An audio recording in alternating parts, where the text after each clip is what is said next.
Well, hello everybody. Welcome into a Friday edition of the Computer America Show. It's actually our pre-show here. We got a great program planned for you, as always. Ralph Bond from Autodesk is here with us from both hours, and it's going to be a lot of fun. Also, we're going to have our social media winner of the week. That'll be announced as well. So sit back, relax, as we bring to you on this gorgeous Friday afternoon 2 hours of the Computer America Show. So we'll be coming to you in 20 seconds from now.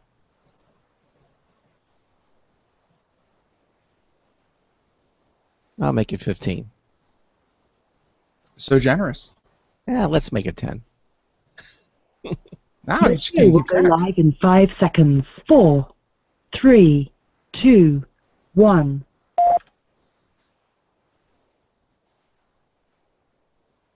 Broadcasting live, it's America's longest-running national radio talk show on computers, Computer America, hosted by national columnist Craig Crossman. Look for Craig's weekly column in your favorite newspaper. This show is being beamed nationwide at ComputerAmerica.com. Keep it here for technology news, computer products, guest interviews, and your phone calls. You're listening to Computer America. Well, hello and welcome into the Computer America Show. It's the nation's longest-running, nationally syndicated radio talk show about computers and technology. Computer America is heard around the world and coast to coast. And I'm your host, Craig Crossman. And I'm your co-host, Ben. And it's Friday! Yes, everybody's very happy about That never happens. Yeah, I don't know. But once again, we've made it with another week of broadcasting excellence and here on Computer America. And we certainly I'm looking forward to the weekend. A lot of things going on this weekend, as I'm sure you know, Ben. But, you know, we're going to talk movies. We're going to talk about cool items that we find out. Actually, we don't find, but our guest finds them. Ralph Bond is going to be here from Autodesk. And the crowd goes mild. And he's going to be joining us for both hours.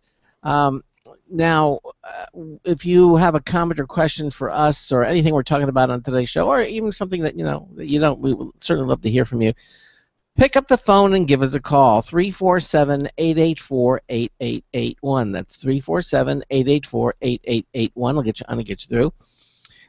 If you don't want to go on the air but you still have a question, head over to ComputerAmerica.com. Any page there, any page.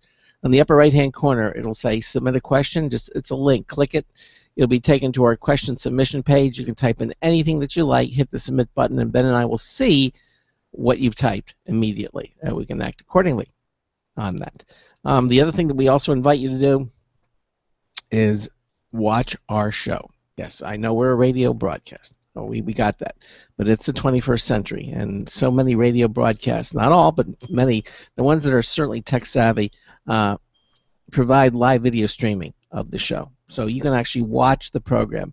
Head over to ComputerAmerica.com again. On any page, or the menu bar there, you'll see it says Show Lounge. Just click that, and you'll be taken to our live video streaming page. You'll be automatically joined to the show already in progress, assuming you're doing this live Monday through Friday between 3 and 5 p.m. Eastern Time. And when you can watch the show, you'll be able to see Ralph. You'll be able to see Ben, and Ben also has the technology to display videos, web pages, movie links, everything. You can see everything on there. So a lot of things we're going to be talking about on today's show is going to right. It's really going to be helpful because Ralph puts a lot of work into this very nice looking cheat sheet that again can be found on Computer America, and we're going to be displaying that on the video portion. So one less tab you have to have open to follow along. And speaking of cheat sheets, another thing you can do is you can go again to our website, ComputerAmerica.com, and you click on Ralph's picture there, and you'll see one of the items there. It says Cheat Notes. You can't miss it. Click on that. It'll open up another Google Docs document page, and you'll be able to actually see the items that we're talking about. Now, that's a good thing because not only do you see the item, the topic, the source, who wrote it, pictures, images, also you'll get links to the actual products or news information. It's all there. It's just another way that you kind of interact with us here at ComputerAmerica.com, and just another way for you to just get more involved with what we do. And again, Ralph makes this available every single time he's on the show, and it's just why not take advantage of that? Okay. But again, 347-884-8881 will do it. Also, if you listen to us via one of our other networks, like the Blog Talk Radio Network, we have the cheat notes link is there as well. Okay. So, anything else before we bring Ralph onto the program? Or did I mention? Oh, I didn't mention that it's going to be our social media winner of the week today. We're going to have that. So, yes, we are going to have our social media winner of the week. All right. I don't know if it required that much, dramatic. Yeah, but there you go. Yes, it is there. And they never saw it coming, hence the noise. we're gonna have we're gonna give away a Logitech M535 Bluetooth wireless mouse. Works with Mac, Windows, Linux, Chrome OS. I mean, it works with everything. It's Bluetooth. It's a terrific mouse, valued at $40. Some lucky person's going to be getting that as well. So that said, before anything else you want to mention before we bring Ralph on? Anything else? No. I think I am good to go.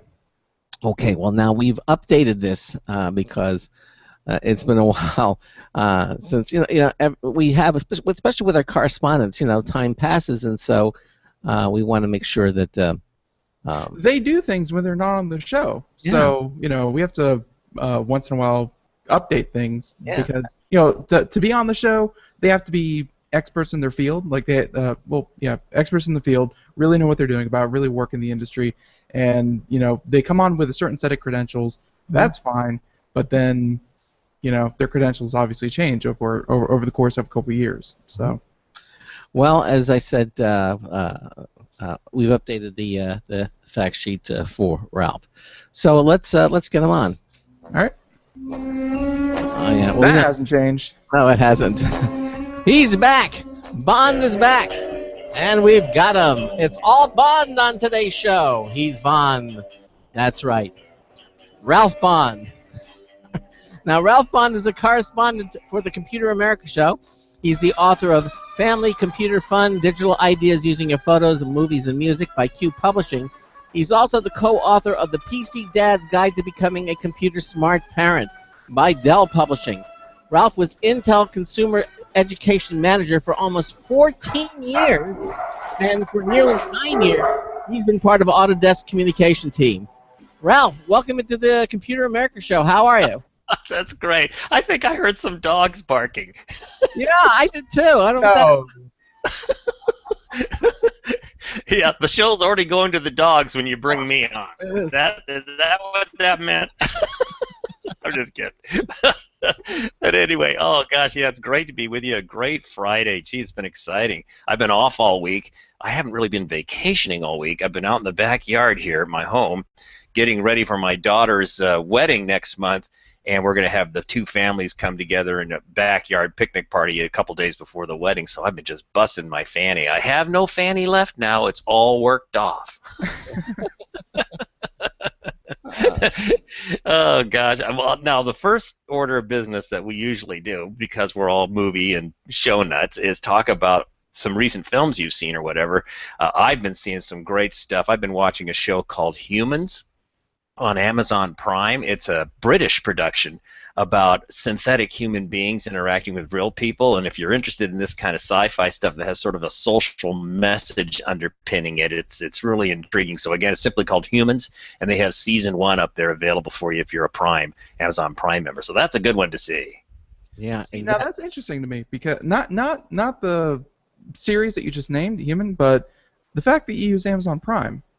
Like no one else comes on the show and they're like, yeah, I was surfing Amazon Prime. Like, you are now the first and only one to have ever said that. Usually Netflix, Hulu, HBO Now, what have you. Amazon Prime, Bim, has a bunch of great stuff. They have great video productions as well, so check it out. It's well worth checking out.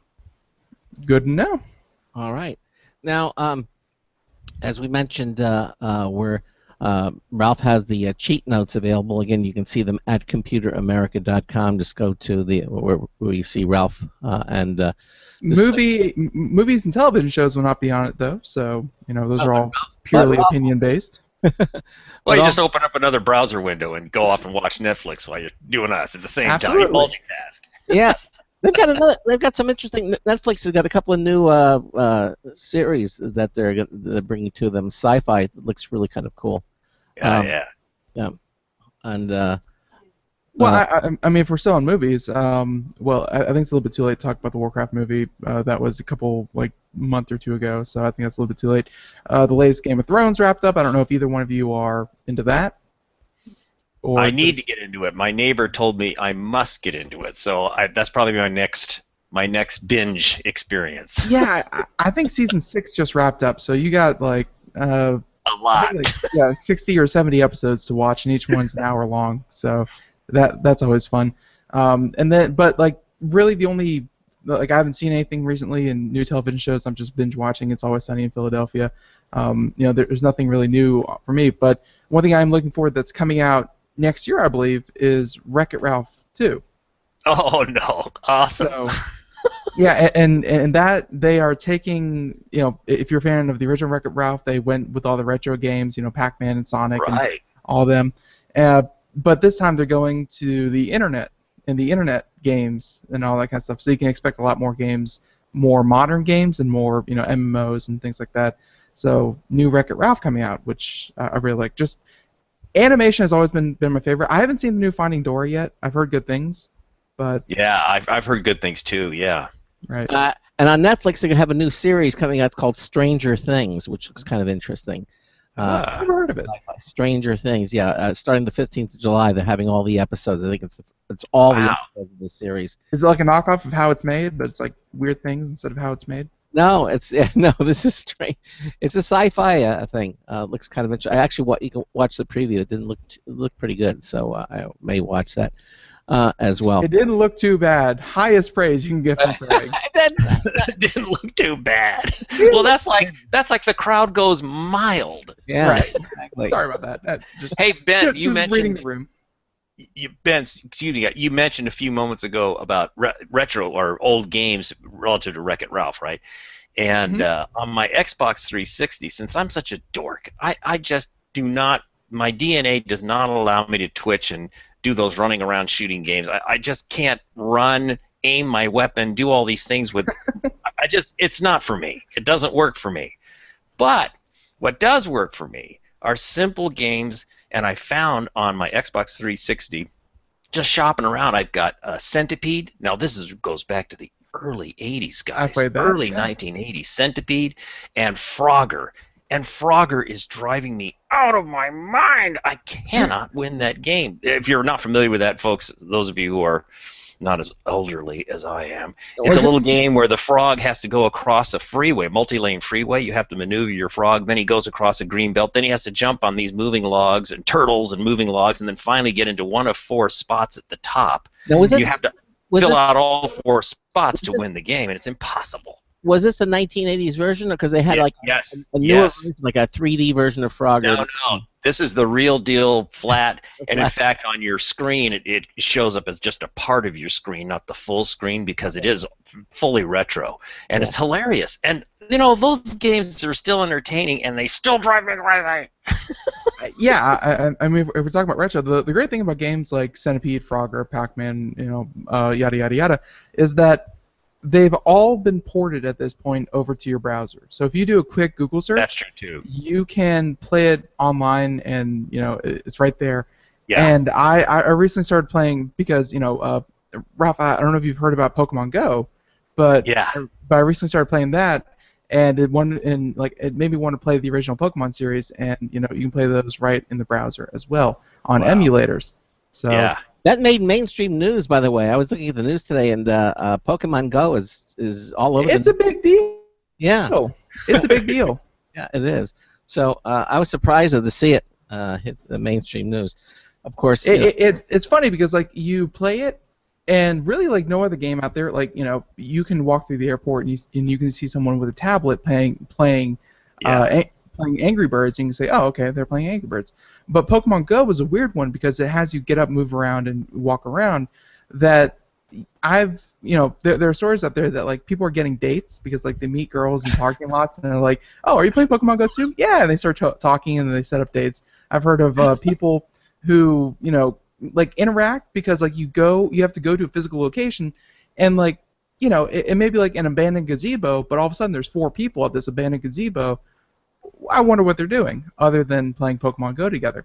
So it's one of those weird games that gets you out into the world in an app. Who knew? Oh, well, there's many ways to meet people nowadays, and I can only fantasize about that since I've been married forever. And but it is something to think about. If you were single and had this technology, it's mind blowing. The dating game is weird in the technology age. I know that a lot of our audience, they're happily married for many, many years, and they haven't had to deal with the dating scene in the tech world. But it's special. It's something else. Yeah.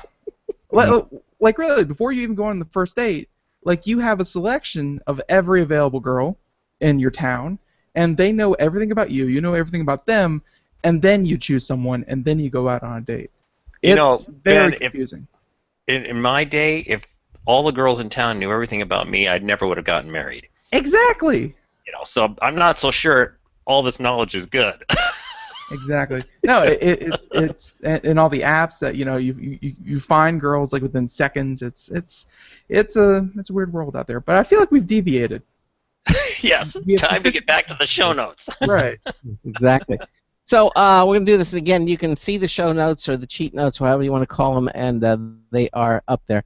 And we're going to start off with the first story now. Rolls-Royce makes beautiful automobiles. Stated that they're the most expensive automobiles. Although Bentley now I think is kind of overshadowed that, but Bentley is made by Rolls-Royce. A lot of people didn't know that.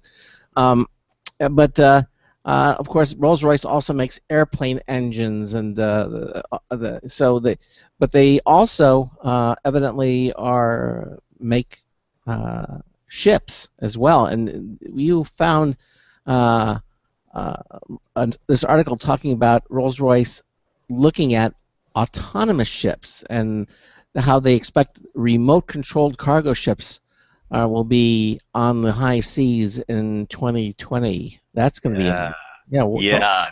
Oh, this is a great story, guys. This is so good. It's a story from Engadget and by one of my favorite writers, John Fingus. And again, if you have the show notes, you can see a picture, you can see a link, you can follow along and see everything we're talking about, which is so hugely helpful. Just seeing the picture alone, immediately your mind starts spinning and thinking, okay, I think I see what's going on here. But here's the story. It says Rolls-Royce isn't limiting its robotic transportation plans to luxury cars. The British transportation firm has outlined a strategy for deploying remote-controlled and autonomous cargo vessels. It's working on, and this is a fun thing coming up here. Check this out. It's working on virtual decks where land-based crews could control every aspect of a ship, complete with a VR camera views and monitoring drones to spot issues that no human could. So the autonomous ships would be out on the ocean. They would have their own little drones, and the drones could check things out as well, kind of a combination, right? And accordingly, Rolls is designing boats where humans wouldn't have to come on board. In theory, one human from the virtual deck on shore could steer several boats, and crew shortages would disappear overnight. Now, of course, the first possible alarm bell would be all potentially people losing their jobs, and of course, when I talk about robotics and these sorts of things, inevitably it may replace human beings and as a result replace people with their livelihood, but it's still a very interesting concept. It goes on to say the move to crew-free ships promises more than a few advantages, Rolls says. You wouldn't need a bridge or living quarters, obviously. So you'd have much more room for the cargo that you're hauling.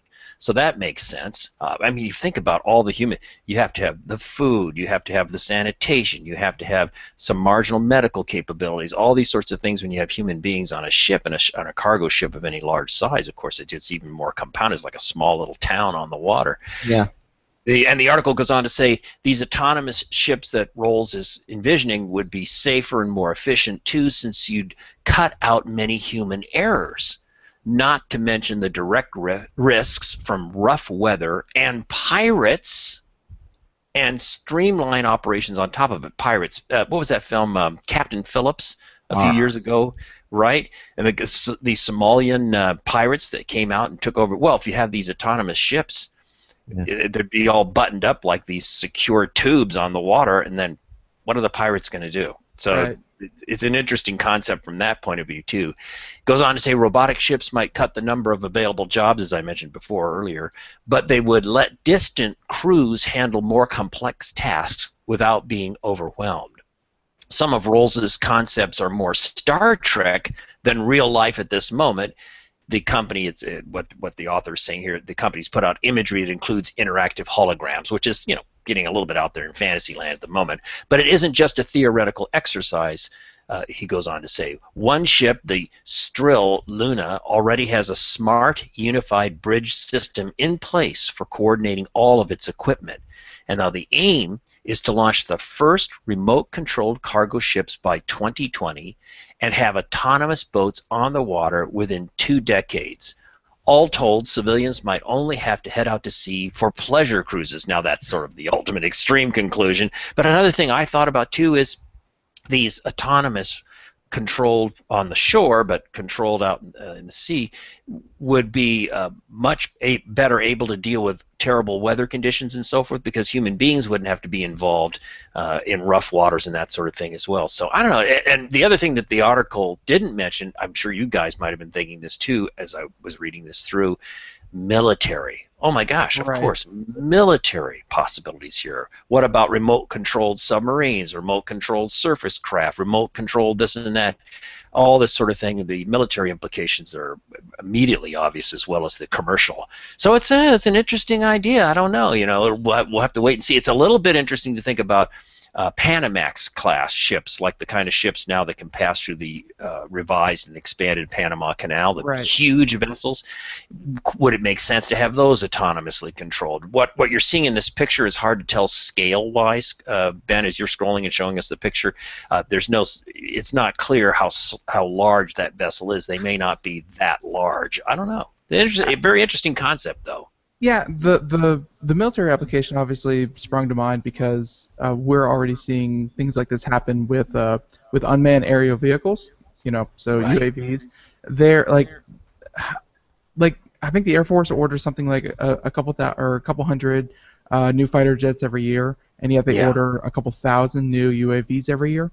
So like unmanned vehicles that for reconnaissance, for what have you.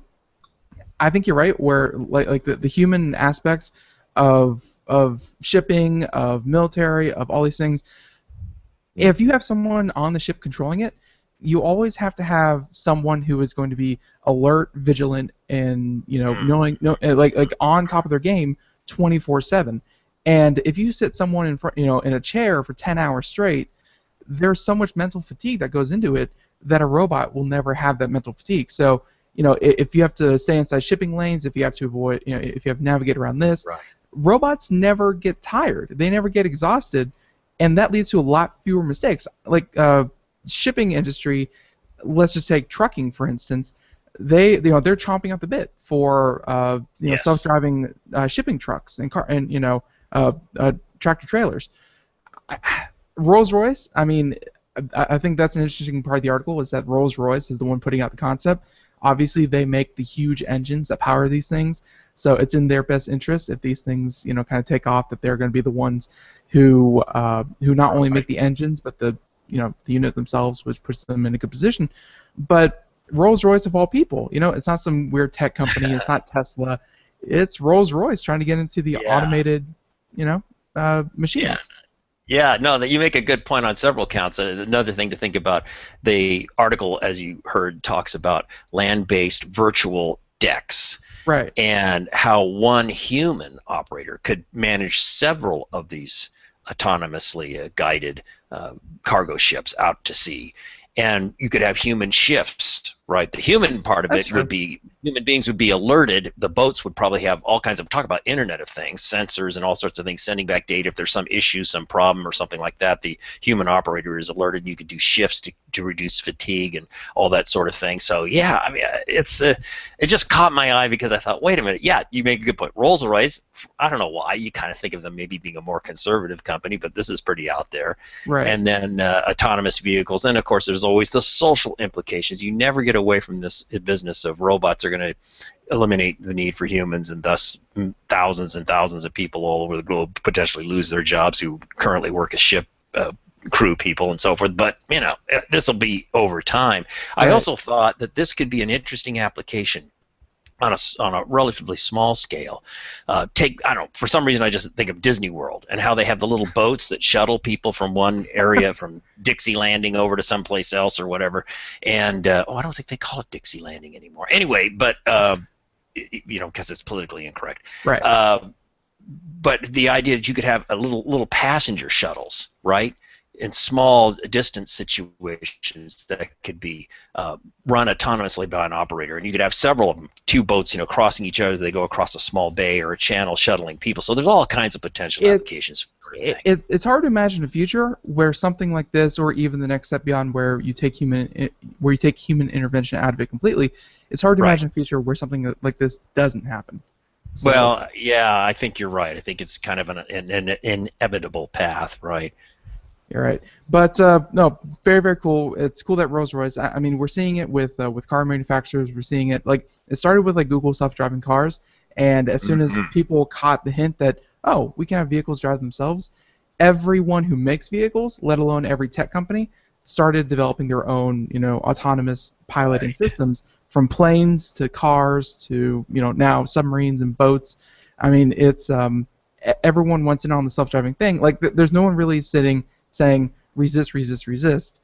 And it's cool that Rolls-Royce is also throwing their ring into the their hat into the ring. There we go. Yeah, exactly. No, you're right on. It reminds me too, of course, of that very sad story about the first, well, the way the press is positioning, the first autonomous vehicle fatality, the Tesla car story that happened. But I think my wife, in fact, I think if I remember right, reminded me, well, one of the things about this business with so-called autonomous cars, and I think this is true with the Tesla model, it's not that they're saying you can just go to sleep and the car, no, it's super assisted driving. You know, that's my phrasing. So what interests me, what I think makes more sense than just the idea that I could get into a car and go to sleep and just wake up at my job. No, I think what personally I think makes a lot of sense for me in the near term, the next couple of decades, would be super assisted.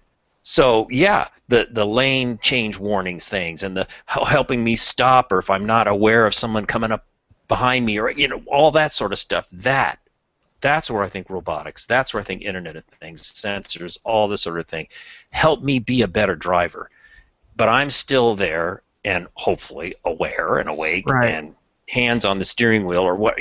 I love the bit about the assisted parallel parking. That's the kind of stuff I'm talking about. But like, it can show you that technology works for a decade, 15, 20, 30 years, trying to make a system that is as good as our eyes. Like, so why not? Oh, right. So why not throw your eyes in there too? Because that's going to be, you know, just a, you know, instead of just the sensors, you have your personal sensors. You know, keep active.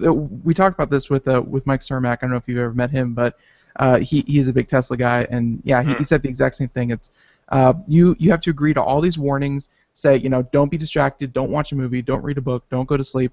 You know, keep vigilant, but it will control a lot of things for you. But stay vigilant. So right. No, it's great. Yep. So yeah, and we can just read the title and get a little bit into the second story before the break here. So yeah. Sweden opens world's first electric highway. So this is a perfect thematic. You stole my thunder. You stole my thunder. I'm the one supposed to read the title. Oh, you're here? Oh, my bad. I forgot about Craig. Yeah. I'm AIM. I told you. Yeah, exactly. All right. Story 2 is about Sweden I'm opening. sorry, Craig. We couldn't see your beautiful face, so we're sitting here thinking, oh, But okay, I it's like the the Ralph and Ben logo. show. Sweden's beautiful opening the logo. world's first electric highway, and And valuable. and you think electric highways were old-fashioned. I mean, you see they've been around for a long time. In San Francisco, they got the trolleys. You're talking about the overhead wiring, and they go. So, what makes this so different or revolutionary? I guess that's one of the things that we'll look at. But as Ben said, we're pretty much up against the break, and Right. So we'll get to that. But again, Again, check out the video portion of the show, and when Craig says they have the cables running over the highway, it seems to be only over like the rightmost lane, but yeah, the picture, says it all. It really is an electric highway.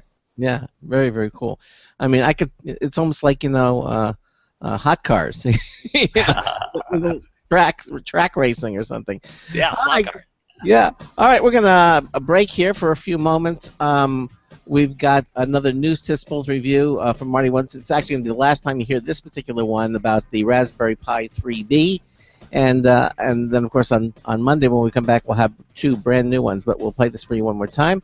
You're listening to the Computer America Show. Ralph Bond continues on with us. You'll be with us here for both hours. As I said, we're going to take a break, and we'll be right back. You're listening to the Computer America Show. Sometimes disaster strikes. Data can be lost due to many different reasons. Accidental reformatting, power spikes, virus attacks. Zero Assumption Recovery provides a suite of highly effective and thorough data recovery software for Windows operating systems. ZA is suitable for home users and small businesses who need a powerful data recovery solution for Windows and Linux file systems. Go to z-a-recovery.com. Sometimes disaster strikes. Data can be lost due to many different reasons. Accidental reformatting, power spikes, virus attacks. Zero Assumption Recovery provides a suite of highly effective and thorough data recovery software for Windows operating systems. ZA is suitable for home users and small businesses who need a powerful data recovery solution for Windows and Linux file systems. Go to z-a-recovery.com. Hi, this is Craig Crossman, host of the Computer America Show. You have important meetings to schedule. Your company's getting ready for its IPO, and you're in charge of the PTA fundraiser this month. So how do you coordinate everyone to be available at the same time? Are you still using emails, phone calls, even text messages to schedule meetings with a group of people? How's that working out for you? Not so great, huh? It's a fact that every day, millions of people suffer from scheduling headaches. Well, with Doodle, scheduling meetings with a group of people is quick and easy. With Doodle, you can easily propose available times to each member. Each one checks off the times that they're available, and then you simply pick the time that works best for the group, all in an easy-to-read display that integrates with your existing calendar. Nothing could be more simple. Give Doodle a try for free, and like millions of Doodle users, you'll truly see how easy it is to find the perfect date and time for all your meetings. That's www.doodle.com.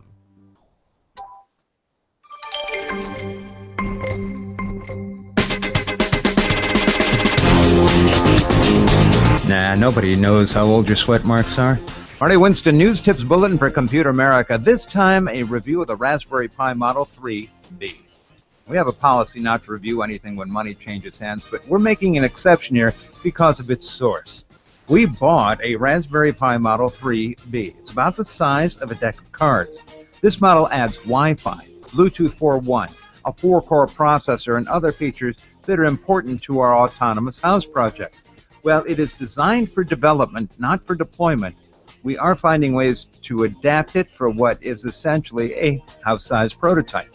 It allows a significant amount of processing power within our context and benefits from vast amounts of shared support from its huge user base. Bottom line, Raspberry Pi 3B is a tasty, filling, delicious, and low-calorie treat for making complicated tasks easier to accomplish. Marty Winston, News Tips Bulletin for Computer America. And welcome back to the Computer America Show. It is 33 minutes past the hour. This time, next hour, we will be doing a contest giveaway. Sign up on our social media, Facebook, Twitter, Google Plus, what have you. Yeah, people still use Google Plus. Don't say that. But yeah, no, any of our social YouTube, yes, follow our YouTube as well. But yeah, follow us on any of these, and you will be entered to win a great prize from our friends over at Logitech, which we will be giving away next hour. Up to 5 times. In other words, if you No. You can enter 5 times. You cannot win 5 times. no, you get 5. But you can enter 5. Yes. And those 5, you only have to do that once, and every week you get those 5 entries from then on. You just have to do it. Which again, it's going to get revamped here soon, but we'll talk about that some other time. Mm-hmm. So, but not now. All right. So, but right now, what is happening is we have Ralph Bond here with us, and we're doing all these great articles that he's found just about to get into something called an electric highway, which Craig said, before the break, was very reminiscent of the trolley system, let's say in San Francisco, where you have these power cables running over, there you have tracks, but running over roads. Yeah. And I guess this is supposed to be efficient or convenient or something, but we'll find out. Yeah, I've seen them with trains too. They actually have, rather than having the power in the third rail or something, I've actually seen trains with the overhead wires as well. So they're technically electric trains. And I guess it's a little too dangerous to electrify the tracks. So, yeah, if you electrify the tracks, yeah, it is dangerous. So I guess that's why they put it in the wire over there. Oh, OSHA, when will you get off our backs? So they have trains that do this. We have trolley cars that do this, and now they want to have trucks doing this, at least in Norway or Sweden. What's the story with this, Ralph? Why are they doing this? Yeah, no, it's a fun story. It's from EcoWatch, and a story by Katie Pullman. And the headline, as we said before the break, was Sweden opens world's first electric highway. And as you pointed out, Craig, it's very reminiscent of the streetcars. For example, in Portland, Oregon, we have streetcars where you have the overhead wires like that, and that's the source of the electricity, of course. And we see that in many, many cities all over the world. But what they're doing here in Sweden is creating this roughly 13-mile stretch of the E16 road. So I'm going into the story right now. So it says a 22-kilometer or 13-mile stretch of the E16 road, which connects Oslo, Norway, to Galv, I'm not sure how to pronounce it, Sweden, is fitted with power lines overhead developed by Siemens, providing electricity to hybrid trucks. So this is a fun thing. So hybrid trucks, right? So you got probably diesel, electric hybrid truck, and the concept initially here is for these kinds of larger vehicles, not for passenger cars, right? But it goes on to say the system works like a tram system, to your point, Craig, a moment ago. A current collector on the trucks will transfer energy from the power lines to the truck's hybrid electric motors. Sputnik News reported. Now, I'm not familiar with this outlet. Sputnik? I know what Sputnik is. I'm old enough to know what Sputnik is. Too. I remember that. It was a potato, right? I remember going outside and looking up in the sky and my parents saying, "There it goes." That was the first satellite that Russia launched, but they were first actually satellite. They were ahead of us. That's what spurred us on to become the people who had the first man on the moon. We got that right. But what the things you can accomplish with the threat of nuclear holocaust. But, I look at this. Well, the space race was huge back then. But here's the thing. I look at this, and I want to continue the story. But I would think if I was a driver of this vehicle, that this put an enormous strain on me because you can't. There's no tracks, and you obviously can't change lanes, because you're limited to the one lane where the wires are overhead. And I wonder how much flexibility, how much can I shift, left or right, how much can I drift, here. That's a good point. Yeah. Well, being a hybrid, though, Craig, being a hybrid vehicle, wouldn't it stand to reason if it's fast enough to transition from electric? Say it has to change lanes. Say, to your point, say it has to go from that far right lane into the center lane to pass or something like that. Or for whatever reason, it would go back. It would go into the diesel motor, I would think, and then go back to electrical, right? That doesn't solve what I'm saying. I understand that, but the driver himself. I don't know if this thing will detach from the electric wires when you want to shift over, because you can't move over into the next lane while those things are connected to the wires. To me, and again, just looking at the picture, it does not look like they're connected. It looks like they are. No, it's a glide kind of thing. Like they're butting up against them and they're making a firm contact. But let's say if it goes over to the middle lane, it would simply just slip out from underneath, and it could go anywhere it wanted. Yeah, but look at it, because it's more than that. It looks like it's got the ends of it. They're pointing down. I don't think this is designed. At least, I mean, maybe those little things can lift up and disengage. But if No, I would completely believe that these arms could be lowered by the driver. yeah, I believe it. I'm going to guess, guys. I don't recall if the article gets into that detail, but it looks to me like a couple things. The two blades that kind of look like windshield wiper blades, if you want, visually speaking. Exactly. And it looks to me like they're on, I'm going to guess, spring-loaded Oh, armatures. maybe And they're- so, maybe maybe they're underneath the wires and not. they are. Yeah, if that's you what I'm look saying. really closely at the picture, it looks to me like it's somewhat pressing right where it's connecting with the wire. It's pushing it up a bit, but I don't Right. think it's tethered to it. I see trolleys where you have the little pole, right, and the pole has a connector to a wire, and I think that is connected. I think that doesn't come off or whatever. But I think this is that kind of system. Right, exactly right. The trolley's on a track, so that's not going to drift left or right. You're on a track. Right. Here, right. you're not on a track. You're on a road. So the driver decides to suddenly veer to the right, or if he falls asleep, or I don't know, whatever it is. The point is he can't. He has to be extremely. And a second thing I want to point out is that, Ralph, thank you so much for including pictures in this, because if you look at the second picture here, the one with the green, truck trailer, if you look like above the cab of the truck, you can see kind of like the forehead. I'm called the forehead because I'm such a trucker. The forehead pops forward, and I bet that those arms nestle inside there. Away. Yeah, get tucked away when they aren't in use. Oh, good one. I think you're onto something there. Yeah. So it's flexible. I think it's pretty reasonable to assume. Or maybe it's just a cool kind of convertible truck. No.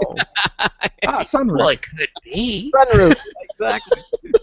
Anywho, to pick up on the story, so we'll refresh the paragraph here because I stopped when I got hung up on Sputnik because in my generation that really means something. Anyway, the system works like a tram system. We said that before. The current collector of the trucks will transfer energy from the power lines to the truck's hybrid electric motor, Sputnik News reported. The electric lines help trucks operate longer between recharges. Well, of course, because you're getting constant power. When the trucks provided by Scania, SCANIA, are not on the electric stretch of the road, they will operate as hybrid vehicles running on biofuel. Electric-powered trucks are expected to cut 80 to 90% of fossil fuel emissions. All right. That's great.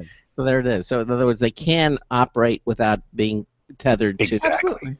Okay. Right. And the opening of this stretch of road is another step towards Sweden's goal of operating a fossil fuel-free fleet by 2030. Inhabitat, which is another Inhabitat, rather, is another magazine that reported this story as well. And then there's a quote from a fellow who's an official with the Swedish Energy Agency, and he says, "Electric roads are one more piece of the puzzle in the transport system of the future, especially for making the heavy transport section fossil fuel free over the long term."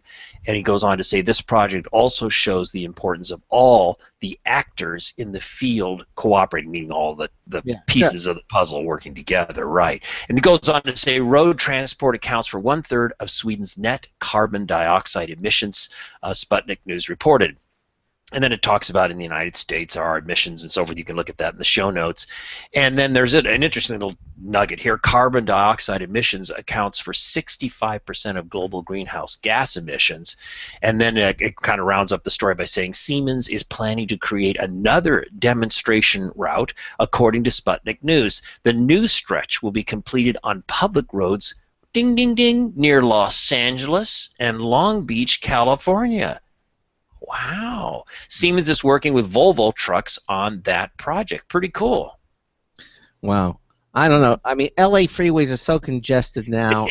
I don't see this happening in LA. This makes complete sense to me because the infrastructure needed to put this in, as you can see from the pictures here, it's not like you have to install these giant systems throughout the entire road. Like they're actually built off to the side, and then the wires hang over where they would never bother anyone. And then, if anything, this most tractor trailers, if you've driven on the highway long enough, you know that most of them pretty much stay in the right lane. First of all, it's illegal for they're not supposed to be in the left lane at all unless they're passing.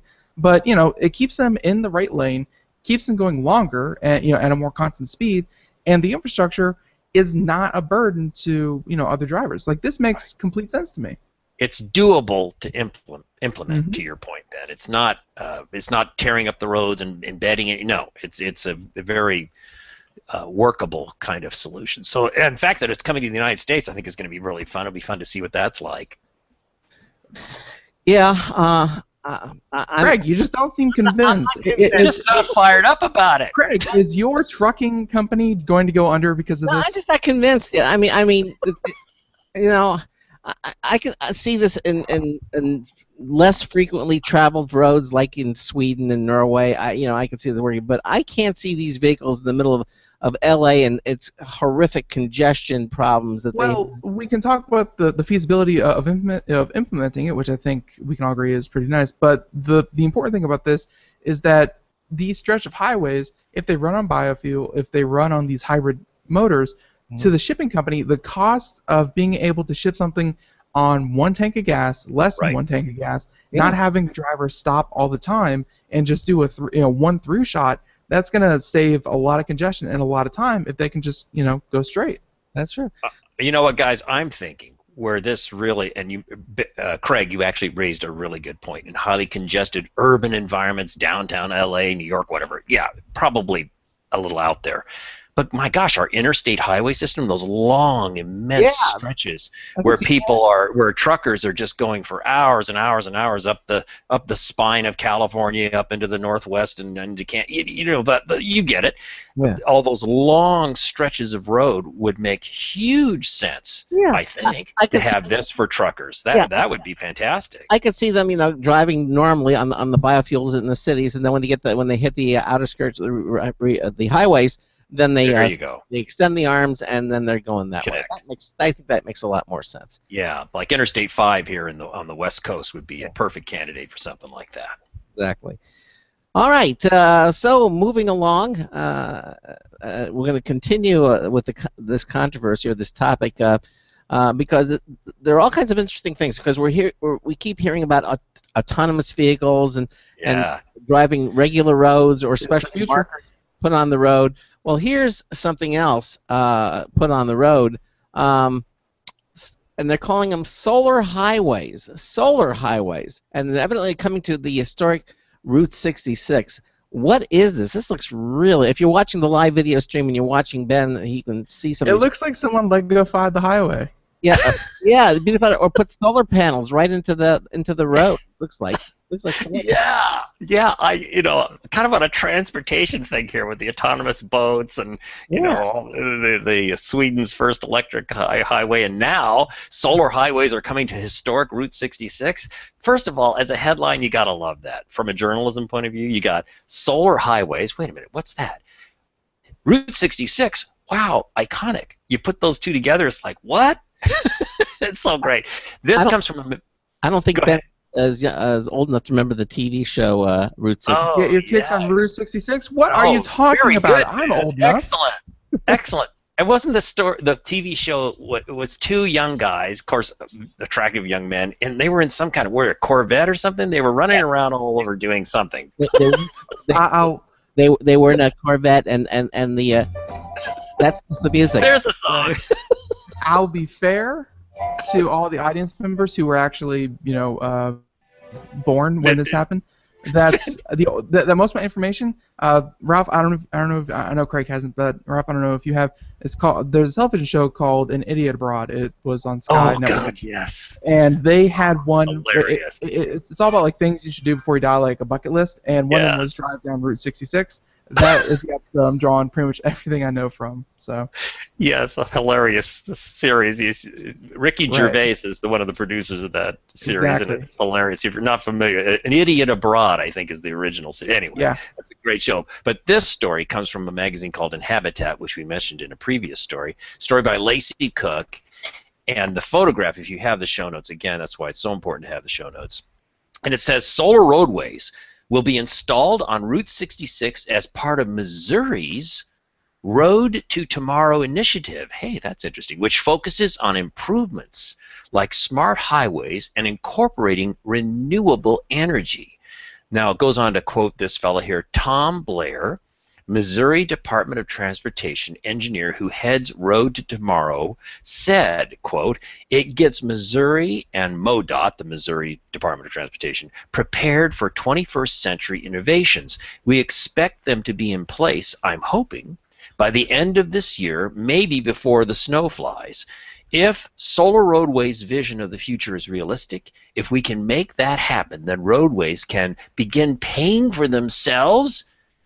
There's so much in this story. I love this kind of story because there's so many layers to make your mind start going click, click, click, and thinking of all the connections. By the way, in the show notes, there's a link to a related story. Glow-in-the-dark cement could illuminate dark highways without electricity. Yeah. Another story to check out. But anyway, let's go on with this one. Solar Roadways, a company based in Idaho, designs energy-generating roads made of modular solar panels covered in tempered glass. You could also probably use recycled glass for this, right? Inside the modules. Now, again, if you have the show notes, you can see the seams. You see the kind. What would it be, like a hexagonal shape? I think, guys. Exactly. You can see how these are pieced together, and there's some real brilliance to this too. In a second, you'll find out. So it says here, inside the modules are microprocessors that communicate with other panels, a control center, and even cars driving on the road. Ding, ding, ding, Internet of Things alert. This is a hyper Internet of Things sensor embedded kind of concept, right? Very cool. Now check this out. It goes on to say LED lights in the panels provide street lines and signs, so like your striping is illuminated. Yeah. And there are even heating, wait, get ready for this one. And there are even heating elements so snow and ice don't build up on the solar panels. Oh my God.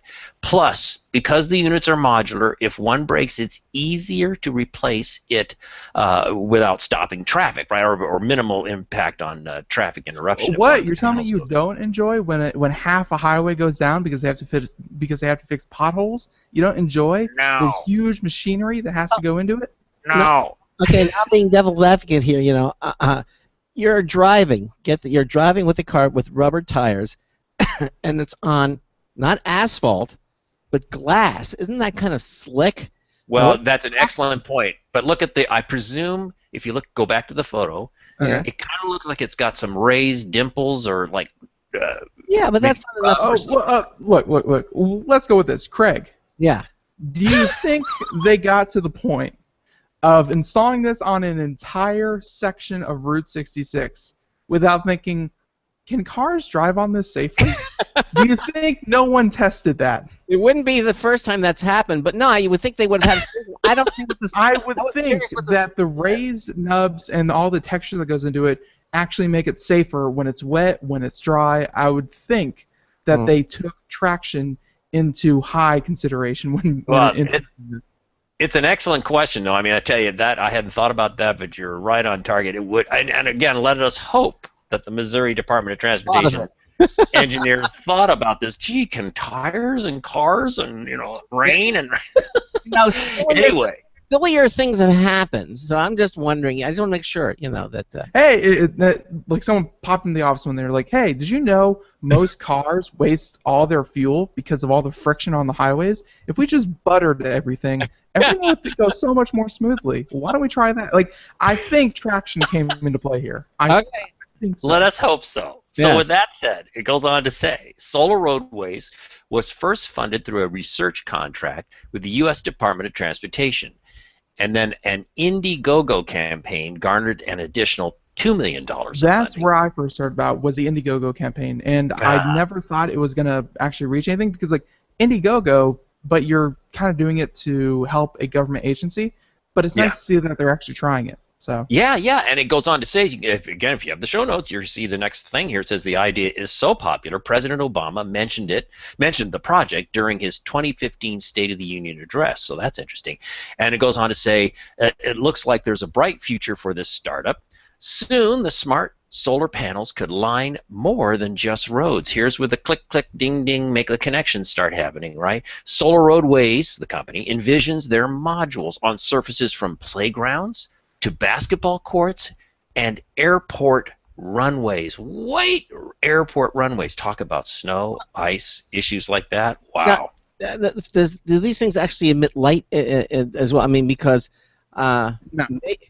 maybe this technology will get it to look more like, I don't know if you ever watched, that Marvel movie with Thor, and the Asgardian road that goes to the, and it's like it's made of light and everything. Maybe Yeah, it look like that. That looked really cool. Well, if you go back up to the picture with this article, guys, you can see that the center double dash center yellow. It appears to me to be illuminated. So I think that's the point they're making, and how. Yeah. And then there's even lights in the very foreground of the photograph. So those would be like your white edge lights to warn you that you're getting to the edge of the road, right? So I don't know. I mean, it would be so much fun to see it in person and drive it and see all those things you raised. Would be fun things to check out. But I just think the creativity, the idea is interesting. I'm sure it's hugely expensive. I mean, you can just imagine the cost. But then again, if these panels are more durable than asphalt, more weather resistant, on and on and on, they amortize the initial cost over the 50-year period of time or something like that. Maybe it makes sense. Well, that is something that happens with technology all the time. It's the initial cost is much more expensive than what we've been doing things traditionally, but it's how much do you want to weigh the initial cost versus the cost of maintenance and the cost of what you actually get out of it. And the idea is that you can melt snow without having to plow the entire road. That is that huge. alone can save millions and millions of dollars. Being able to replace these and a couple panels at a time instead of having to repave entire roadways because of potholes is another great. It seems like maintenance is going to be much lower than than asphalt, but again, it's that initial cost. I hope the initial Route 66 thing takes off because because I really like a lot of things that were going on about this. Yeah, no, it's a like I said at the outset, it's a story that's got layers of fun to it and bells that go off in your head thinking about possibilities and so forth. It's very, very cool. Definitely very, very cool.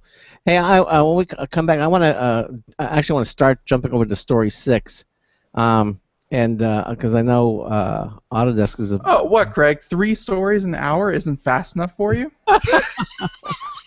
All right, whatever. They have a lot of depth to them. So they do. Yeah, exactly.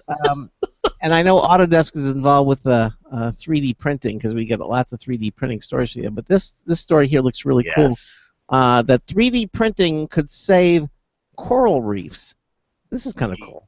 Yeah, it's a story from Popular Science, story by Jeremy Deaton, and obviously the headline immediately caught my attention for all kinds of reasons. Beautiful photograph there of a coral reef with all the exotic fish and so forth. But the story starts off, and we'll see how much we can get in before we need to do our break. Coral reefs are enduring the longest and most pervasive bleaching, like bleach detergent in your washer, bleaching event on record. Warmer waters are cooking coral, sapping reefs of their color and life. And at first you might think, well, that's too bad, so coral reefs are not having a good day. Who cares? Well, you're going to find out why you should care. Ecologists are scrambling to save coral reefs before it's too late. The best solution could come from what? 3D printing? Yeah. That's pretty cool. And it goes on to say here, what's going on with coral? So a little bit of background. Coral colonies are comprised of tiny, squishy polyps that attach to rocks on the sea floor. Polyps secrete calcium carbonate at their base. Those secretions turn into hard coral, providing the structure of coral reefs. Algae live inside the polyps, supplying nutrients and lending coral its vivid color. Now, here's the deal. When stressed, coral polyps eject their algae and turn white. That's what they mean by coral bleaching. If the bleaching isn't reversed, the coral could die. Unusually warm waters are causing mass bleaching around the world. Making matters worse, carbon pollution is turning oceans more acidic, making it harder for polyps to absorb the calcium needed to produce hard coral. So, how does a 3D printed reef work? For years, humans have created artificial reefs by sinking ships or dropping concrete blocks into shallow water, providing rock-like surfaces where coral, along with algae, barnacles, and sea anemones and other species, could make a home. 3D printing improves this process, producing reefs that better imitate hard coral. And if you have the show notes, you can see the picture there of this 3D printed faux coral reef base, right? Like to me, to me, like I really like the idea that it's like, oh, there's a better way than just taking the stuff we don't want anymore and sinking it. Dumping it. Right. Yeah, you're right. Or taking big giant boulders and just at least rocks are one that's natural. But you're right. Automobiles, ships. Yeah, I'll just sink it there and let the algae do their thing and the coral. And it goes on to see marine biologist Kristen Marhaver explained in a TED talk that baby coral polyps are drawn to white and pink, the colors of a healthy reef. And they prefer crevices and grooves and holes where they will be safe from being trampled or eaten by a predator. 3D printers are working to recreate this environment. So you see, you could take a 3D printer, program it with a pattern that's just super attractive to the coral polyps, and away you go. That's the concept. Yeah. And well, I'll tell you what, we're up against the break, the top of the hour, and so we'll continue this as we go back. Also, coming up in the next hour, we'll be doing the social media winner of the week for the Logitech M535 Bluetooth wireless mouse. We're going to take a short commercial break just for a moment, and we're going to be right back. You're listening to the Computer America Show. Ralph Bond joins us for both hours. We will be right back, I promise. Broadcasting live. It's the only national radio talk show on computers to air every weeknight. Computer America. Hosted by national columnist Craig Crossman. The first hour's behind us, but there's still more of tech news, tech talk, and your phone calls. We're being beamed nationwide at ComputerAmerica.com. You got computer problems? Bring them on. You're listening to Computer America. Computers run the world, and we run computers. Call us or send us an email to live@computeramerica.com. Hello and welcome into Hour 2 of the nation's longest-running, nationally syndicated radio talk show on computers. This is the Computer America Show, and I'm your host, Craig Crossman. And I'm your co-host, Ben. And we continue on here with Ralph Bond from Autodesk, talking about all the different things that he finds for us to discuss during the show. Again, you can head over to ComputerAmerica.com. Just click on Ralph's picture there on our homepage, and it'll take you to a link that says Cheat Notes, and then you can download them. You can see them. Of course, we invite you to watch the live video streaming as well. It's all there at ComputerAmerica.com. And as we continue and begin into the second hour of the show. So just before the break, we were talking about a 3D printed coral reef, and rather than just dumping. Well, no, not just any 3D printed coral reef, because then you can make any kind of shapes. This is some kind of super sexy coral reef for polyps that are just irresistible to polyps. Yeah, and so Ralph, why don't you pick it up and continue on? Well, Ralph, muted. You're muted, Ralph. Okay. So there he goes. You got this. There we go. Yeah, and you can see it takes me a while to grab my Logitech wireless mouse and bring it over to unclick my mute. Okay, so just we pick up where we left off. It says teams in Bahrain and Monaco are manufacturing pastel-colored sandstone reefs with the same shape and texture of coral. And it talks about sandstone's neutral pH makes the artificial reefs an attractive destination for baby coral polyps. And a forthcoming model from Reef Design Lab will feature a porcelain coating that more closely resembles the chemical makeup of coral. Now, what I don't quite get is I was looking through the store, we're talking about 3D printing, and yeah, this sounds almost like they're casting out a sandstone or something and then putting a porcelain coating, so I'm not quite sure how that relates to 3D printing, to be honest with you guys, that particular passage of the story. Mm-hmm. But let's go on, though. I mentioned at the outset when we first introduced this problem about the coral reefs and the bleaching and the potential dying off of the coral reefs, and thinking, well, okay, I'm sorry, those pretty things are going to go away, but how does it impact me? Here you go. At the end of the article, I really think it's great. There's this, why does this matter? It says coral reefs occupy less than 1% of the sea floor, but they underpin roughly a quarter of all ocean life. What? Yeah. Not just algae and zooplankton, but countless species along the food chain, from crabs to sea turtles all the way to human beings. And reefs support fishing and tourism and guard against coastal erosion. 500 million people worldwide depend on coral reefs for food or income. Now, rising temperatures are devastating reefs. Even drastic cuts to carbon pollution will do little to slow their demise. A warming of just 1.5 degrees centigrade would put 90% of coral reefs at risk. Facing a crisis of that magnitude, the only option is to innovate. 3D printing could protect the countless animals that depend on coral. So use the show notes, go to the link, read the full article and so forth to get the full picture and story. But I did think this was really interesting and a fun and interesting way of applying 3D printing, to say the least. Yeah, no, Right. absolutely, absolutely. The part where you got confused there about the casting and how Yeah. that 3D printing. Well, you can see the I assume there's some kind of prototype or first run of the 3D printing.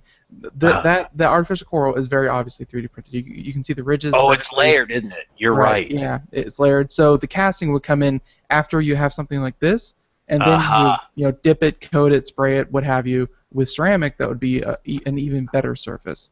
That makes sense. You start with the 3D printed model, and then you add to it. Got it. That makes sense. Absolutely. Very, very cool, though. It is very cool. Very cool. All right. So again, if you're reading the show notes or you're watching the live video stream, you can see a lot of this as well as what we're talking about here. So this next story, 7. I love how the author from Techno Buffalo said this. He's not this car, but this insane car. It's insane. Here's the future. Oh, I saw this video. I'm glad you included it because we did not bring it up on the show, but I saw the video. And when the author says insane, there is no other way to put this. This is such a small package of lies that are going to change advertising as we know it. The future of automotive advertising is at stake here, according to this article. It's the ultimate lie. It's the ultimate lie. But is it bad? I mean, absolutely not.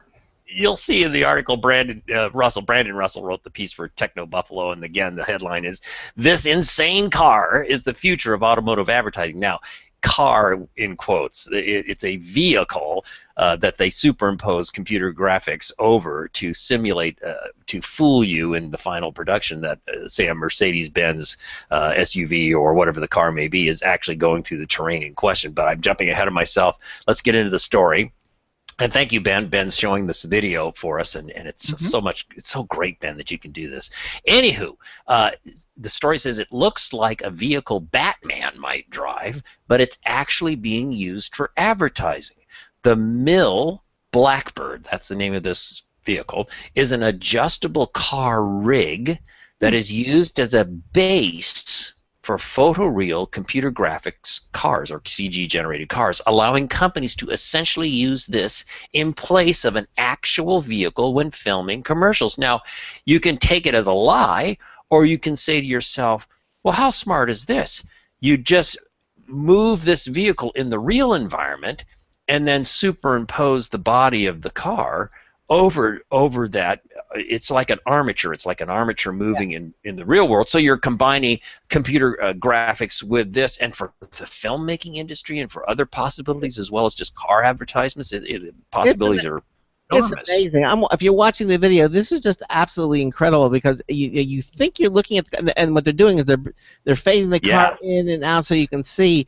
But when you're watching it, there is no way that you could tell that this wasn't an actual vehicle. I mean, the shadowing, everything is perfect. It looks like the actual car. But I mean, the perspective, the angles, everything, the physics behind it looks real, because it's based on this CG technology. Oh yeah. I mean, it's amazing. You're absolutely right. An immediate thought about this would be, say you're Ford or Chevy, or you pick your brand, doesn't matter. Yeah. And I, as a customer, I come to the website and say I want to see what a car model I'm considering, maybe a Ford Escape or something. And wouldn't it be fun if it says, see it in a desert environment or on the beach or whatever? Well, one run of this little Blackbird unit in that environment, then the company can have CG overlay whatever vehicle, and you could probably change it a whim, click of a button and say, make it red now, make it this, make it this body style, or change it from an Escape to a Fiesta or what, right? And so to me, it's not lying, and it's not bad, and it's not negative, it's not deceiving. It's, I don't know. And believe me, if you're in advertising, and I'm not, but I know enough to know on-location shots are horribly expensive. I'm wondering if they use things like this on movies, like the Fast and the Furious. Since I would think so, wouldn't you, Craig? It seems to me if they aren't, Hollywood should be really paying attention to this. I think what they're doing, because there were some really impossible stunts. I'm going, how the heck did they do that? And now I'm beginning to think. Are you talking about that scene where they jump a car from one skyscraper to the other? There's that. Oh, yeah. That's CGI. That's it flips around and goes, but it looks real. I mean, but your intellect tells you this cannot be done. It was in Dubai or something. They had on the last one where the car was going from one skyscraper to another, and it was just no way. But you could see like people aren't there yet, and Ralph, from Autodesk, I'm sure you guys do a lot of animation. And like the Warcraft movie, they did a really good job making like the orcs look really, really human, but looking very realistic. But like with cars, you don't have that uncanny valley, which we love to point out every time we talk about something like this. Cars, you don't have the uncanny valley. Get the reflections right, get the physics right, and you can very quickly assume that you're looking at a real car.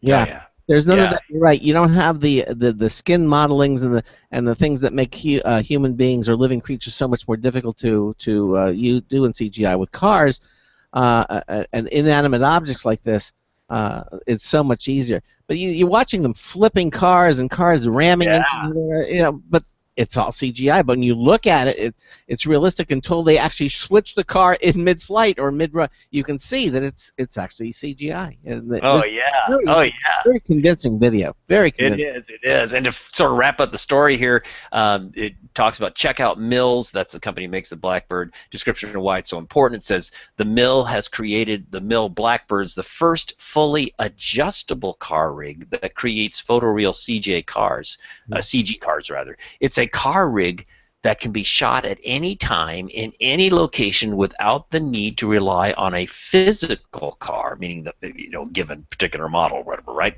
Right. According to the video, the biggest hurdle facing advertising is car availability and model revisions, making it difficult to find time to film a commercial. So instead of filming the car that's actually being advertised, the Blackbird acts as a stand-in.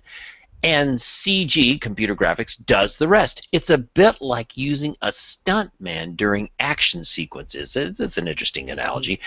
Despite its odd appearance, the Blackbird is actually a pretty cool bit of engineering. At the push of a button, the rig can adjust its length by 4 feet and width by 10 inches. So it could be a Ford Fiesta, or it could be a big SUV or whatever, right? It could be a Suburban or something, Chevy.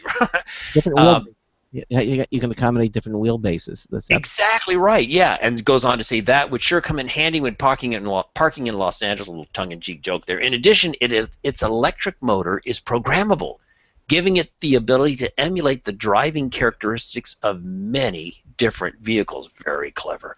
The very existence of Blackbird doesn't really endear the car industry to customers who already have a pretty turbulent relationship with manufacturers because of unscrupulous behavior. Now the cars we see in commercials might not even be what people go to the dealership to buy. I don't come away from this with that kind of negative feeling. I mean, when I see these car commercials and I see these cars doing incredible, crazy stuff, unless somebody's trying to tell me if you buy this particular model of Jeep, you can climb up a sheer, cliff or something, unless I feel like I'm really being intentionally deceived, I kind of enjoy seeing the cars in these fantasy environments. And maybe they need a disclaimer saying this is simulated or something like that, but I don't know. You never see it. I mean, there's some fine print. It doesn't say the car you're looking at actually doesn't exist. And most of the time it doesn't. There's part of the Blackbird's one thing. A lot of the automobile commercials you see are very much CG based. I know this because our company Autodesk, shameless plug, provides photoreal computer graphics animation software to the film industry and so forth, and it's heavily used in advertising, of course. Well, Yeah. so you can't believe. Yeah. Like, to me, it's not like, it's cheating, but I mean, it's a cheating that makes complete financial sense, makes complete sense, because in a lot of situations, and this is when I first heard about it, I did some more reading. In a lot of situations, when they make the advertising for cars, because there's a new body every year. Exactly. You can kind of take something like the Blackbird, and before a car is even done, before the first one even gets off the production line, you can get this, set the dimensions to the proper thing, set the suspension to the proper thing, and you can take essentially the shell of, let's say, the 2015 model, reshoot it with a Blackbird, and make the little bit of alterations to the headlights or to to the rear fender, like whatever they change from 2015 to 2016, and you can have that advertising done a lot faster and a lot cheaper. Just because you can kind of go from like a kind of like a canvas instead of having to reshoot the whole thing all over again. It makes sense, but like, if you don't think advertising is lying in the first place, then you're lying to yourself. Like this makes perfect advertising sense. I agree. Yeah. I think it's smart. But if you watch the video, if you're watching Ben, it's just incredible to see that. I mean, I had a similar incredulous experience watching with some of the other things that Autodesk did, like making actors look younger than they really are. I mean, it's amazing. What you see isn't necessarily what you get anymore. The pictures do lie. The pictures, tell the truth? No, not anymore. They don't. And not only pictures, but movies. Believe me, I've picked up my fair share of lipsticks, and they do not make me look like the models on television. No matter how much I apply or where I apply it, I never look like her. It's a shame. Yeah, that's what it is. But with CGI, they can make you look beautiful, man. You could. Or look like a car. Well, wait a minute. Now, Ben, that's your next assignment. You've got the groovy thing where in your background you can show us. You've got to make me look good. Can you do that? No, Actually, Ralph, I'm sorry. For anyone watching the video portion, no green screen. We're going complete au naturel over here. That's actually okay. That is. But you're not. That's right. You're not in outer space today, which we thought was snowflake. Right. So there it is. Check it out again. The fun video. You're right. This car is just really, really, really cool. All right. So the Blackbird. Okay.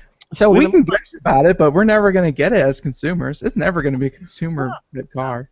No. Wouldn't it be cool if you could do that in your car and just change it, with the, Hey, Greg, maybe then you wouldn't get that. You wouldn't have gotten that ticket in oh gosh. in San Francisco because your car was a couple inches too far over the white line. That's right. You could just kind of suck the car in. Change it. Yeah, exactly. All right, story 8. We're going to take a look at our friends over at Google. And, this is, according to this story, they released a free digital display software package. This looks really, really interesting. Let's talk about this. This is fun. This is really fun. It's an eWeek story, and I think it was just a staff-written piece. I apologize if I forgot to put the author's name in there, but again, you can find the link on the show notes. Go out and see the original story. And the headline was Google releases free digital display software package. The video and the image there are really fun because you can watch that and see what's going on. And here's the story. It's kind of fun. It says the idea for the software came from Google's desire to build something new and attractive for the lobby in the company's new New York City office. Now, Google, like Facebook, Yahoo, and a number of other successful IT product and service suppliers, often develops software of various kinds and gives it back to the public free of charge so people can use it to develop other products, right? That makes sense. This is similar to companies that develop software and donate it back to the open source community so that independent developers can use it to come up with their own new applications. So here's what we're talking about. Google's latest giveaway is any pixel, so run together as one word with the AMP capitalized, anypixel.js. and it was released on June the 23rd, so not long ago.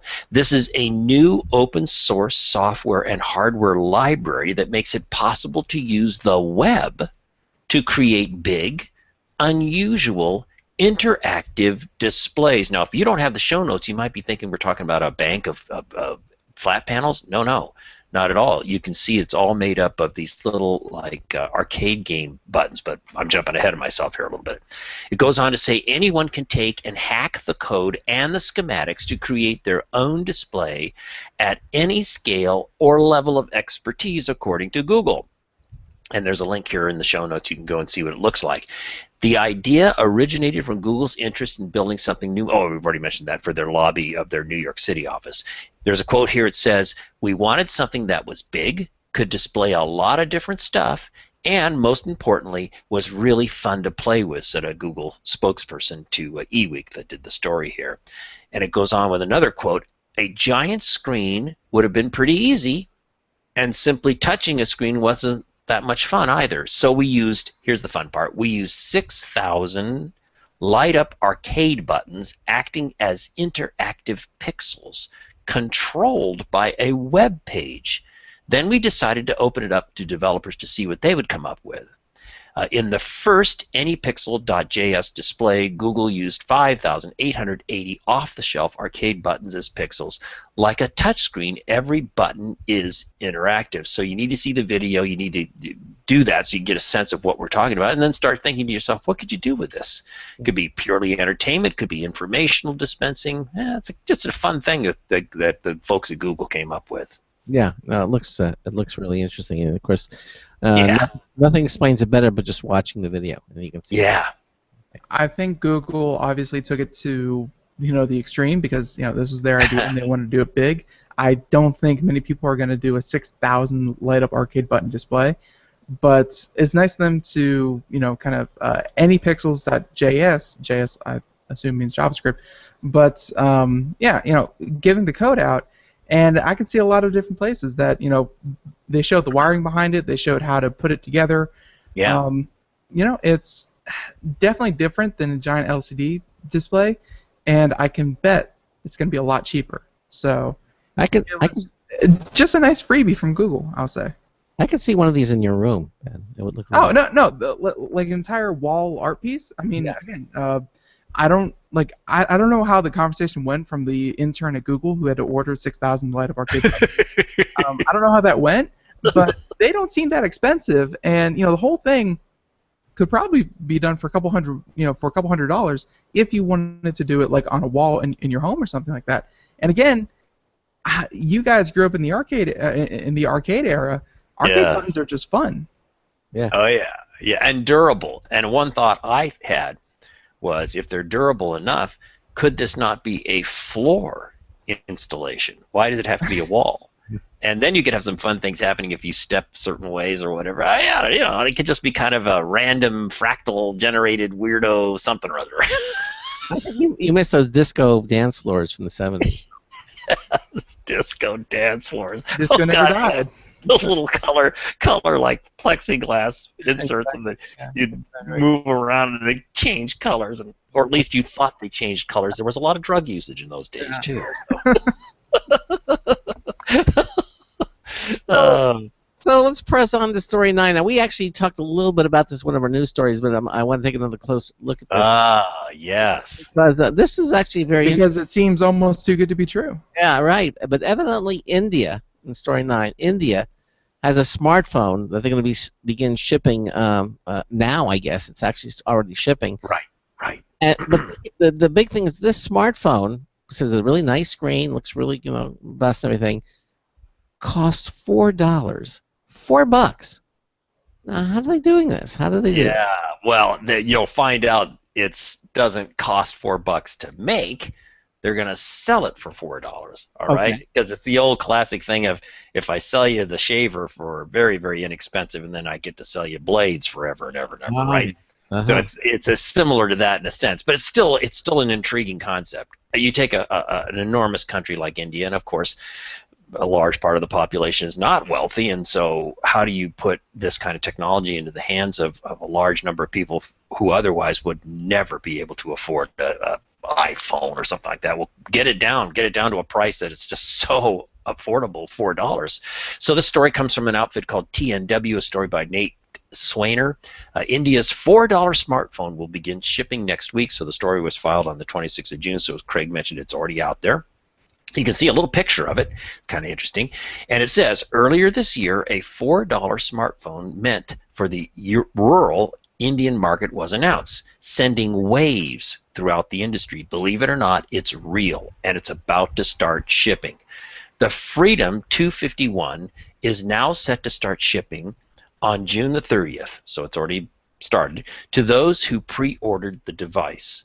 Built by India's, and the company's called Ringing Bell, so that's the name of the company. Built by India's Ringing Bell, the phone sports some very ho-hum specs, well, gee, no surprise, when compared to other devices, but it's $4. So let's put it into perspective.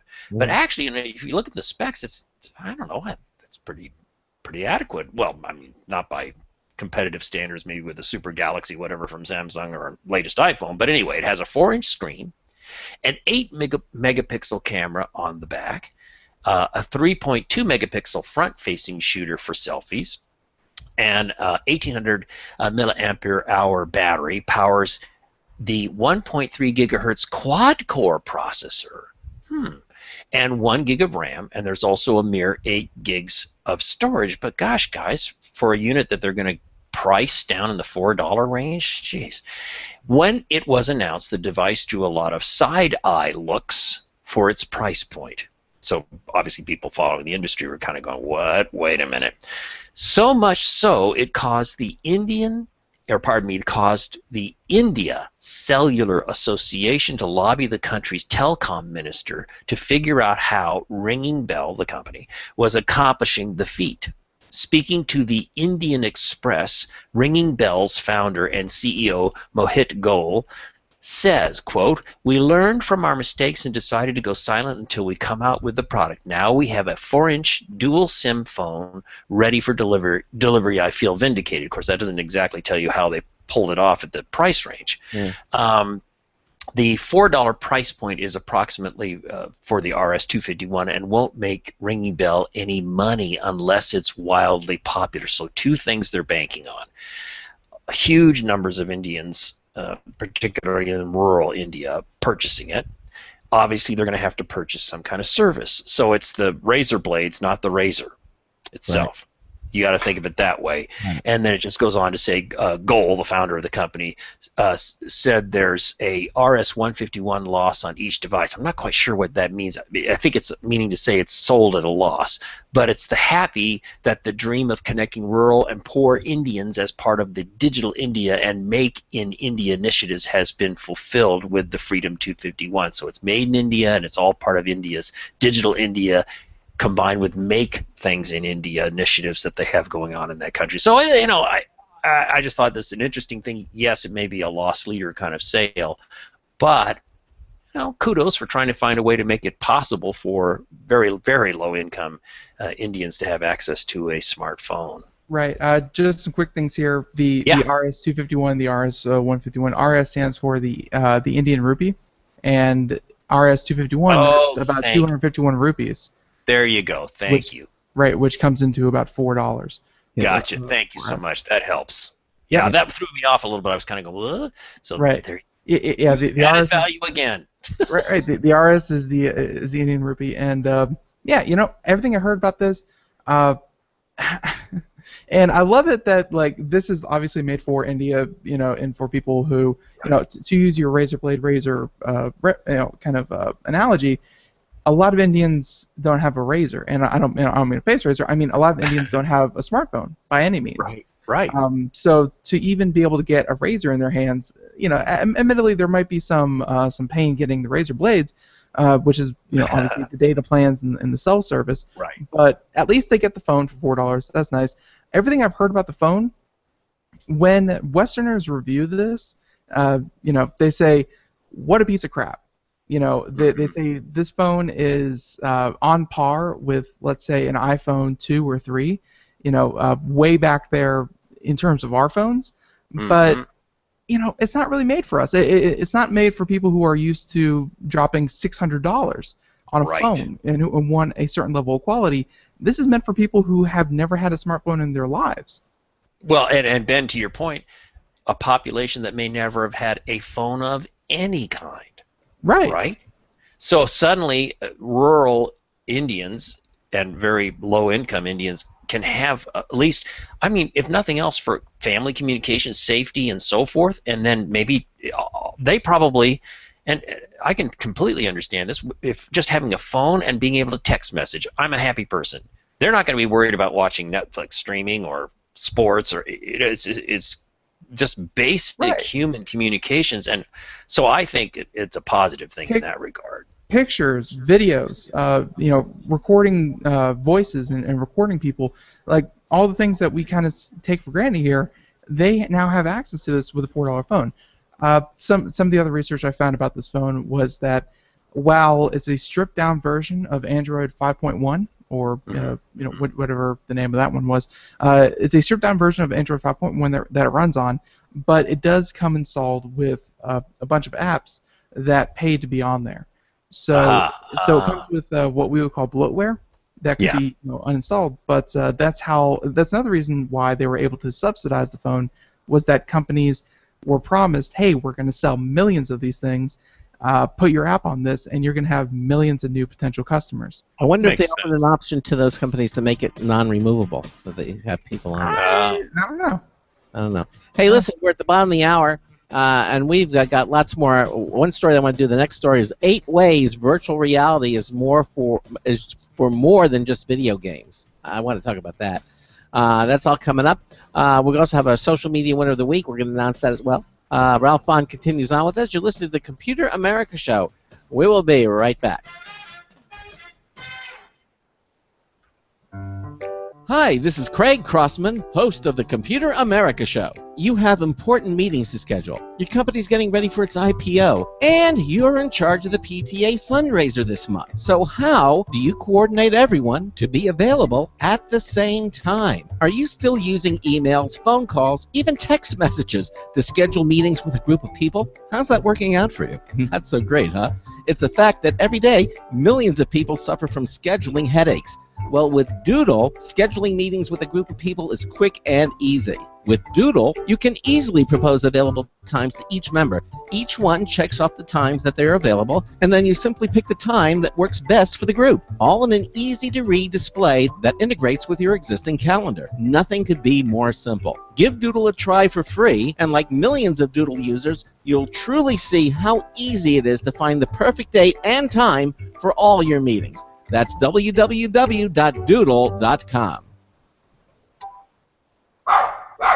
Looking for a best friend? Brother Wolf Animal Rescue has your best friend waiting just for you. The mission of Brother Wolf Animal Rescue is to help build a sustainable, no-kill community where no dogs or cats are ever killed for population control, where true euthanasia is reserved only for animals who are irremediably suffering, or for animals who are truly a threat to society and with no hope of rehabilitation. Brother Wolf staff and volunteers go door to door, neighborhood by neighborhood, to educate citizens about local resources available for at-risk pets and to help their families connect with those resources. Brother Wolf's community-based approach to no-kill helps keep family pets healthy, happy, and in their homes and out of the local shelter system in the first place. For more information or to make a tax-deductible donation to this wonderful 501c3 organization, visit their website at www.bwar.org. Help to realize Brother Wolf's vision when no animal is euthanized for lack of a home. Who's a good boy?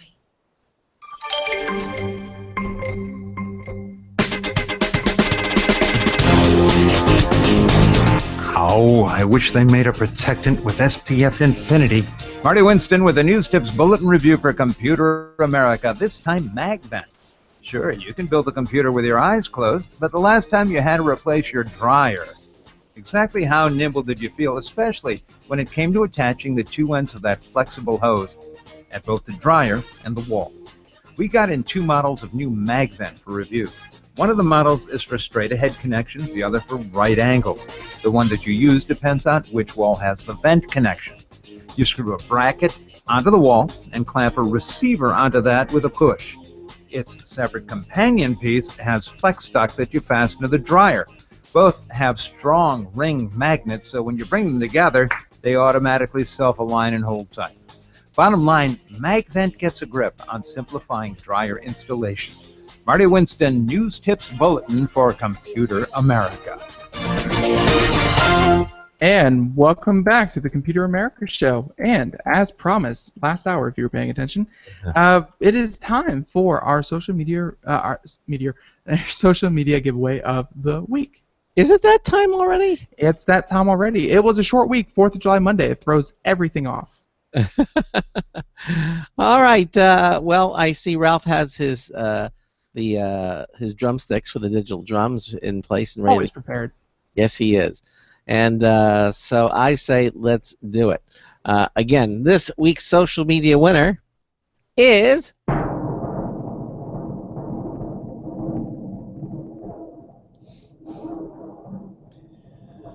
the suspense. Raymond Stone. Raymond Stone, congratulations. You are this week's social media winner of the week. Congratulations, Raymond. And Raymond wins the Logitech M535 Bluetooth wireless mouse. It works with Windows, Mac, Chrome OS, and Android. It works on various surfaces, from metal cafe tables to tile countertops to your favorite wood desk, thanks to its laser-grade optical sensor. This is the Bluetooth mouse that gives you the freedom to create anytime and anywhere on the computer you choose, all in comfort. Valued at $39.99. It's $40. Congratulations. And by the way, Raymond listens to Computer America in Elmira, New York. Elmira. I thought we paid so we wouldn't be broadcasting Elmira. Elmira. Okay. Yeah, exactly. He also has a comment. You know, we love the comments when you leave them. He leaves a comment. He says, I'm in it to win. Thank you. Okay. Well, guess what, Raymond? You won. So congratulations. You are this week's social media winner. And again, head over to computeramerica.com, all of you, and get registered. It's right there on our Interact pull-down menu, and you can just get up to 5 entries every single week. It's really simple. Okay, so we continue on with Ralph Bond, and this story 11. Ben and I will always talk about virtual reality. It's obviously one of the forefront of things that we talk about here on Computer America, and it's come up numerous times that virtual reality this, virtual reality that, this for games, but there are more things that you can do with virtual reality than just games and video games, and this is kind of interesting because Gizmodo just did a story about this, and so we've had some of those conversations. If any long-time listeners, we've had some of those conversations with Tech 50 Plus Gary K. Yes, and yeah, he's talking about virtual reality, for seniors. Opening up, just new venues for personal freedom. Being able to get out or get around virtually where they just cannot. Exactly. So anyway, this article again is from Gizmodo, Ralph. And so tell us a little what are some of the suggestions here? Yeah, this is a really good article. Again, it's 8 ways virtual reality is for more than just video games. From Gizmodo, as you mentioned, a story by Carly Valachi. And we probably, instead of plowing through all 8, I've kind of picked the ones that I think are really interesting. Go to the show notes, folks. Read the show notes for the other items that we won't have probably time to cover. And then you can also link to the original article as well from the show notes. With that said, let's do the opener here. It says, virtual reality, a dream of science fiction writers for decades, is the closest to a true reality than it's ever been before. Multiple headsets are on sale to customers, and while some aren't exactly affordable to the common person, such as the HTC Vive or the Oculus Rift, and others work better than others, and the upcoming years will only bring more innovation to the industry, and of course I'm sure will drive down costs too. This isn't limited to just video games either, although it is certainly the biggest market for VR right now. People across different media are using the technology to tell stories and take users on journeys into faraway places. And again, that still feels like entertainment, but there's so much more going on. For many of us, affordable, viable virtual reality is still a few years away, but we can sit back and appreciate the efforts of others who want to make these experiences as broad as possible. So one of the areas that this author brings up for VR is journalism, and that caught my eye. It says, with online publications searching for new ways to engage with readers, it's no surprise that some eventually turned to virtual reality. Places like the New York Times and the Des Moines Register have experimented with the effects that, that putting a viewer in a certain location could bring. When it comes to talking about VR, one of the ultimate goals is providing users with a genuine feeling sense of place, which journalism can utilize to tell stories. In the case of Project Syria, an experience created at the USC School of Cinematic Arts, viewers can step inside a refugee camp and look around. Wow, Project Syria, that's, you know, you read about these things, it's so abstract, you see a still image of the refugee camps or something, but imagine if you could put on your VR goggles and experience being in the camp. I mean, that's pretty freaky. Yeah. Goes on here to quote someone that worked on the project, Noli de la Peña, sure I'm butchering the name, who worked on the Project Syria, told the Columbia Journalism Review that it packs an emotional punch because of the empathy users can feel being in a VR environment. Well, clearly. I mean, so from a journalism point of view, creating new kinds of experiential things along with traditional journalism, pretty darn interesting. Yeah. The next one that they talk about is teaching. And of course, right away, my bells went off in my head and said, oh, yes, of course. Years ago, during my first Oculus Rift demonstration ever, back when it was more nauseating than awe-inspiring, the author says here, I experienced something called a slower speed of light, which was created by members of the MIT Game Lab. It wasn't a game, but rather a first-person experience that exhibited special relativity by slowing down the speed of light. Pretty freaky. VR can be used similarly in the classroom to visualize certain concepts for students, especially when it comes to physics.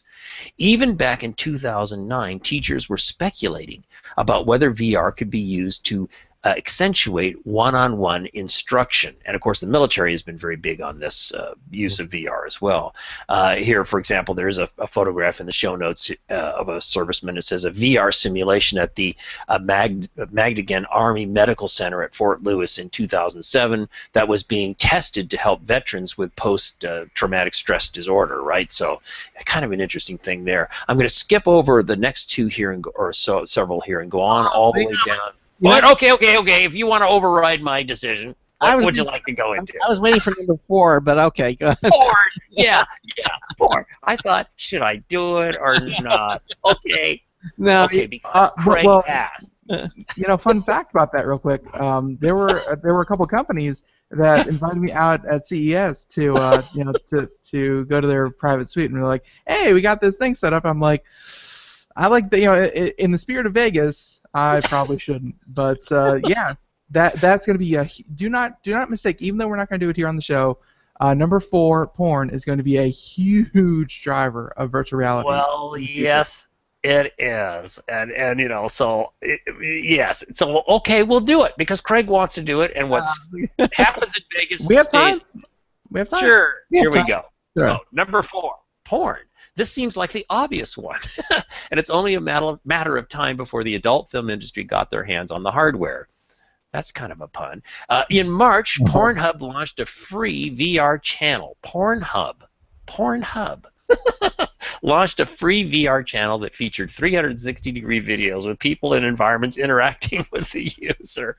While some things about sexual relationships can't cross over digitally, such as a body heat and breath, according to Nathan Grayson over at Kotaku, who had tested the VR porn last year, pairing devices with haptic feedback tools, now you're talking, that can provide tactile sensations can increase those feelings of authenticity.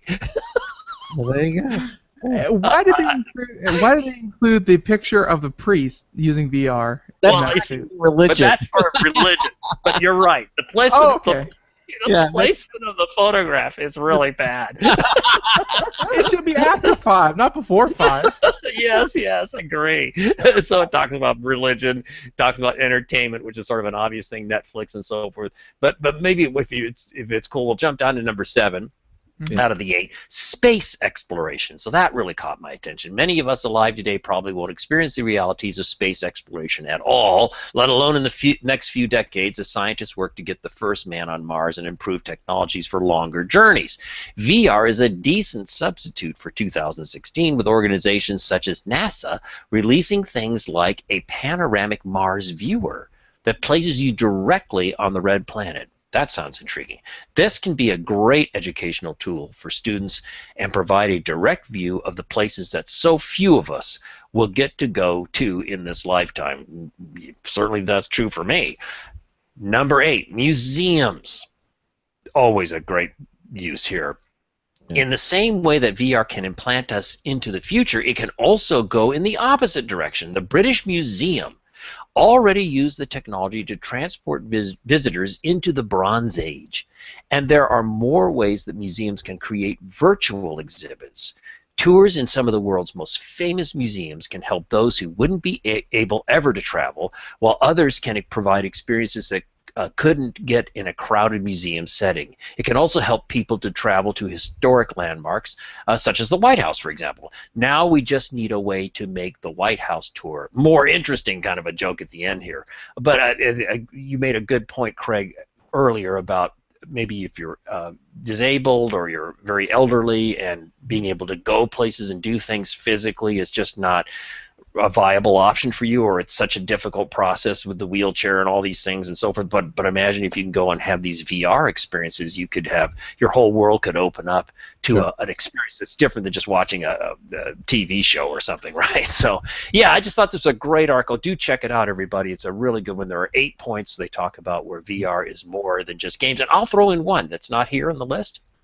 Because you guys know I work for Autodesk and I work for the architecture, engineering, and construction part of the family, VR is being used. It's being a little bit experimental right now, but in construction. So imagine you're on a construction work site and you could put on VR goggles and you can coordinate it with the real environment and see how the finished product's going to look by moving your head around, even as the building's under construction. There's some really, really cool stuff going on with VR in the construction industry, which, again, most people think construction, how boring is that? Hard hats, pickup trucks, shovels?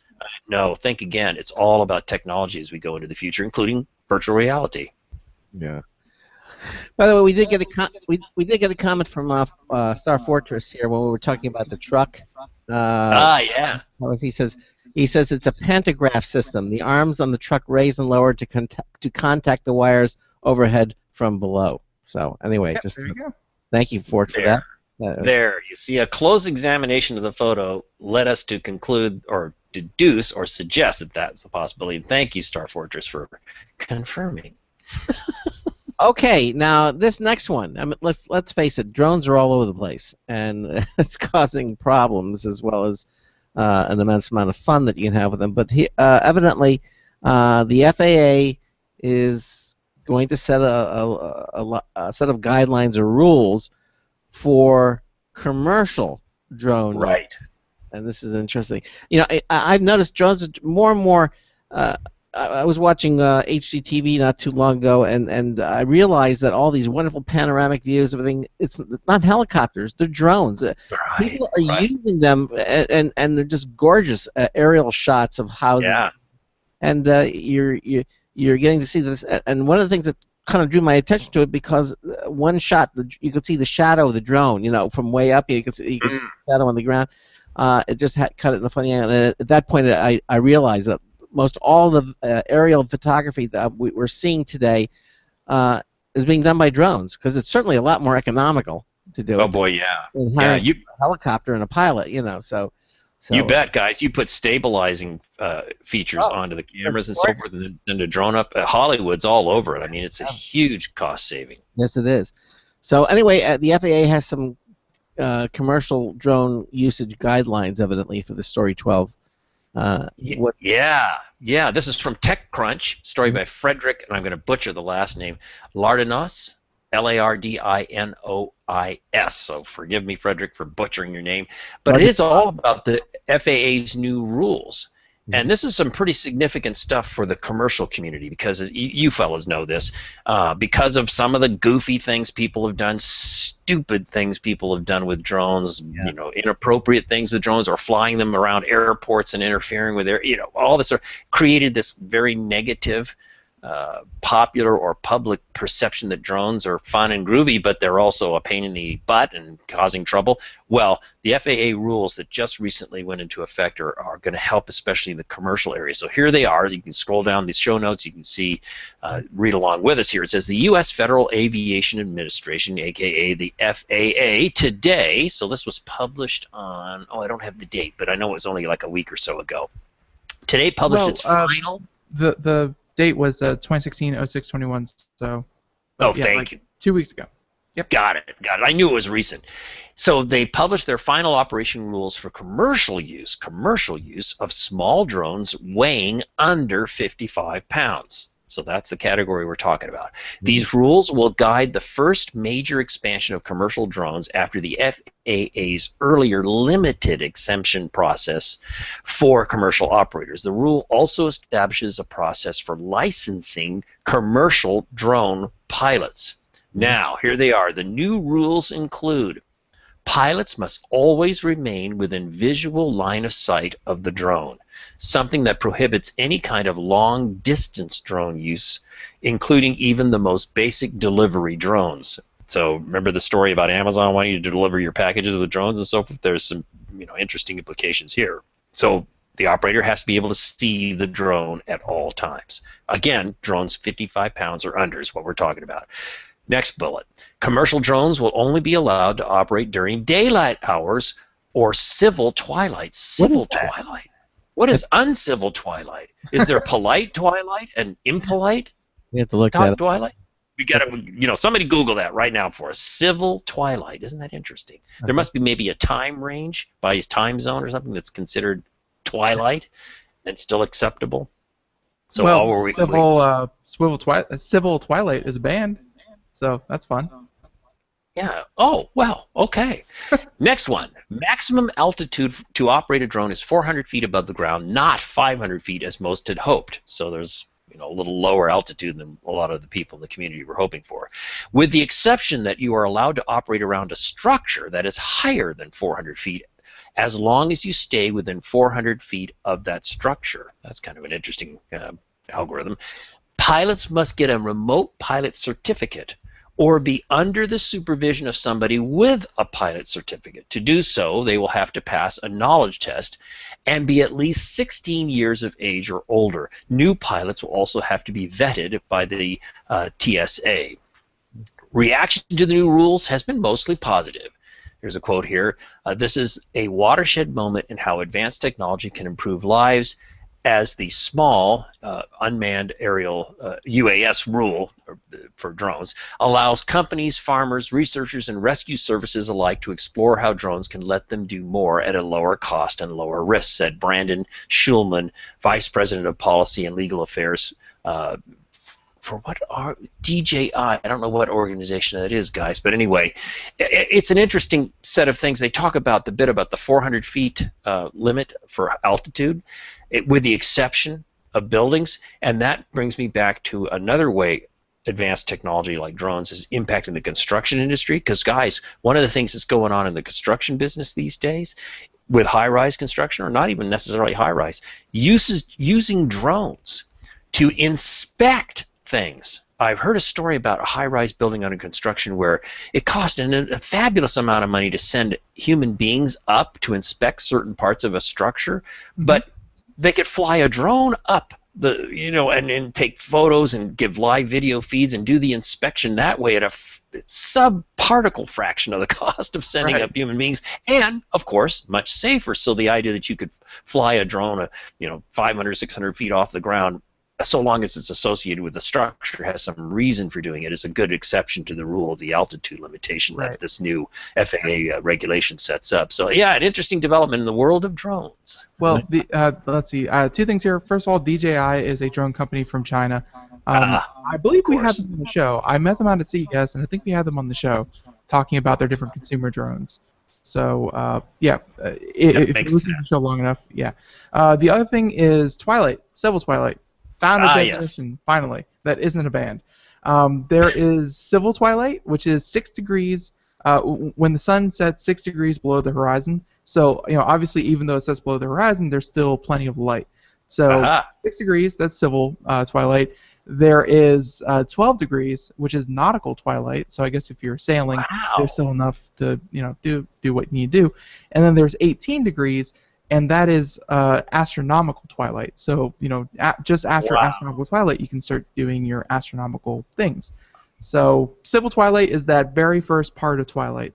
When you have to stop. I didn't know they had categories for twilight, but I'm not surprised. Wow. Now you know. Yeah. So there's 3 twilight zones. Yeah. I always thought there was just one. I know. That's fascinating. God, that's good. Thanks for looking that up. And of course, twilight is broken up into dawn and dusk. So morning and afternoon, and there's civil dawn, civil dusk, civil blah blah. So, yep. The more you know here on Computer America. You learn something new every day. We don't have much time. I do want to just briefly cover this one. I was watching a show, this is a while back, where they had this Indian reservation land or Indian-owned area out in the desert, I don't know, it was Death Valley. It was out somewhere in Nevada, some place that I'm thinking of, and they built this structure of glass that would look out. It was like a semicircular glass platform that people could walk onto, and you could see below. And my wife looked at that with me, and she said, "There's no way in heck I would ever go on that." But you feel really exposed out there because you're looking at that concept. Everybody has come to the metropolitan area because, according to Story 17, horrifying sky slide will be 1,000 feet in the air on the outside of a building. Yeah. What's not to like about that headline? Horrifying. Horrifying sky slide. Well, look at the pictures. Yes, it's pretty good. Gizmodo, Alyssa Walker, she does great stuff. Yeah. And you can see the picture. Again, the show notes are... picture's worth 1,000 words, right? And immediately you can see this picture and you go, what? This is so freaky weird. It's just really, I can see office workers going, that's it, I'm taking a slide. Yeah. It's the weirdest concept. And the second photo was really good because it's shot from above so you can see. My only quibble with this is I think the slide needs to be much longer. I think it should be, 1,000 feet long, wrap around the building, give me a really great experience. Yeah. Anyway. It says here, with LA's Wilshire Grand to be crowned as the new tallest building west of the Mississippi, you might expect the former tallest building west of the Mississippi to just sulk into oblivion. No way. The U.S. Bank Tower is one-upping every observation deck on the planet with a soon-to-be vomit-covered slide. I don't think it's that scary. I mean, it's just a slide. Yeah. Anywho.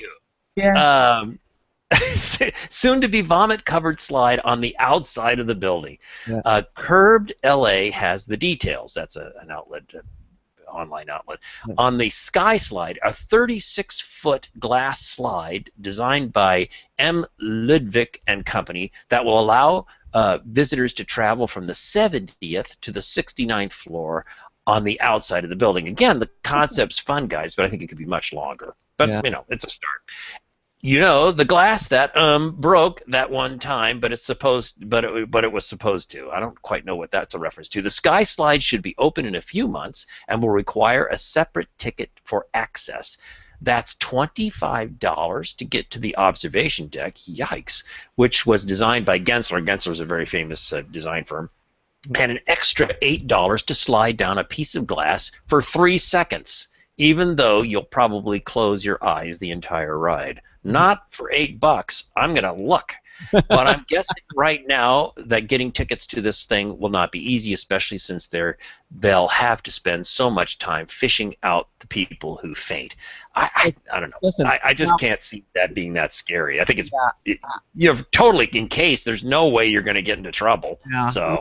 Listen, we don't have time to get to all the other ones. We have the Internet of Things, the Story 18. Yeah. I suggest that you go to the ComputerAmerica.com, go to the and download the show notes and see all these wonderful stories. Ralph, we have about a minute left. What are you up to? What's Autodesk up to? I always like to ask.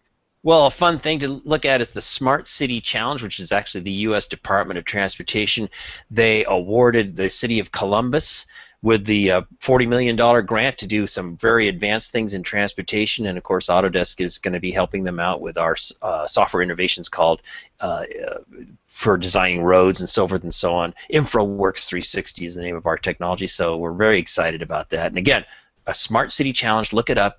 It's a fascinating thing. It was a competition of cities around the United States for this grant of funds to do advanced, way out there transportation technology. Wow, okay. Well, listen, Ralph, I want to thank you for being with us. It's always a pleasure having you here on the show. Obviously, 90 seconds. Please stay with us to the end. Again, Ralph Bond from Autodesk. Coming up to Monday, it's going to be a Gamer Tuesday show. We're going to have Josh Boykin on Tuesday. Sandy Berger is going to be joining us on Wednesday.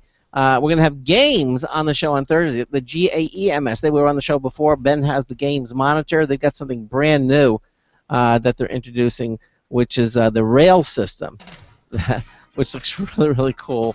And then on Friday, we also have Tiffin on the show. You know, it's all at ComputerAmerica.com. Check out the public calendar, and you can see who's going to be on the show for the entire week and weeks ahead. Again, thanks to Ralph Bond, and thanks to all of you for being here. And Ben and I are going to join you next week here on Monday, same place, same time, same station. Don't forget, we're going to have 2 new News Test Bulletin Review from Marty Winston. That's coming up as well.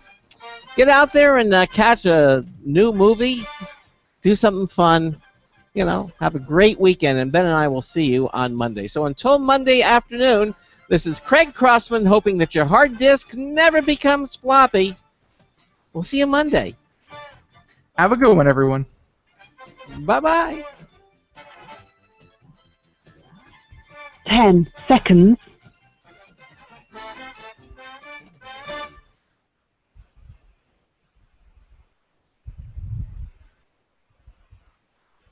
Thank you for using Blog Talk Radio. Goodbye. Okay, again, everybody watching the show, thank you so much for being here with us. And again, Ralph, thank you so much. And we'll see you next month. Oh, yeah, always a joy. Yeah. All right, everybody, thanks again. Have a great weekend, and we'll see you on Monday. Bye-bye. Bye, everyone.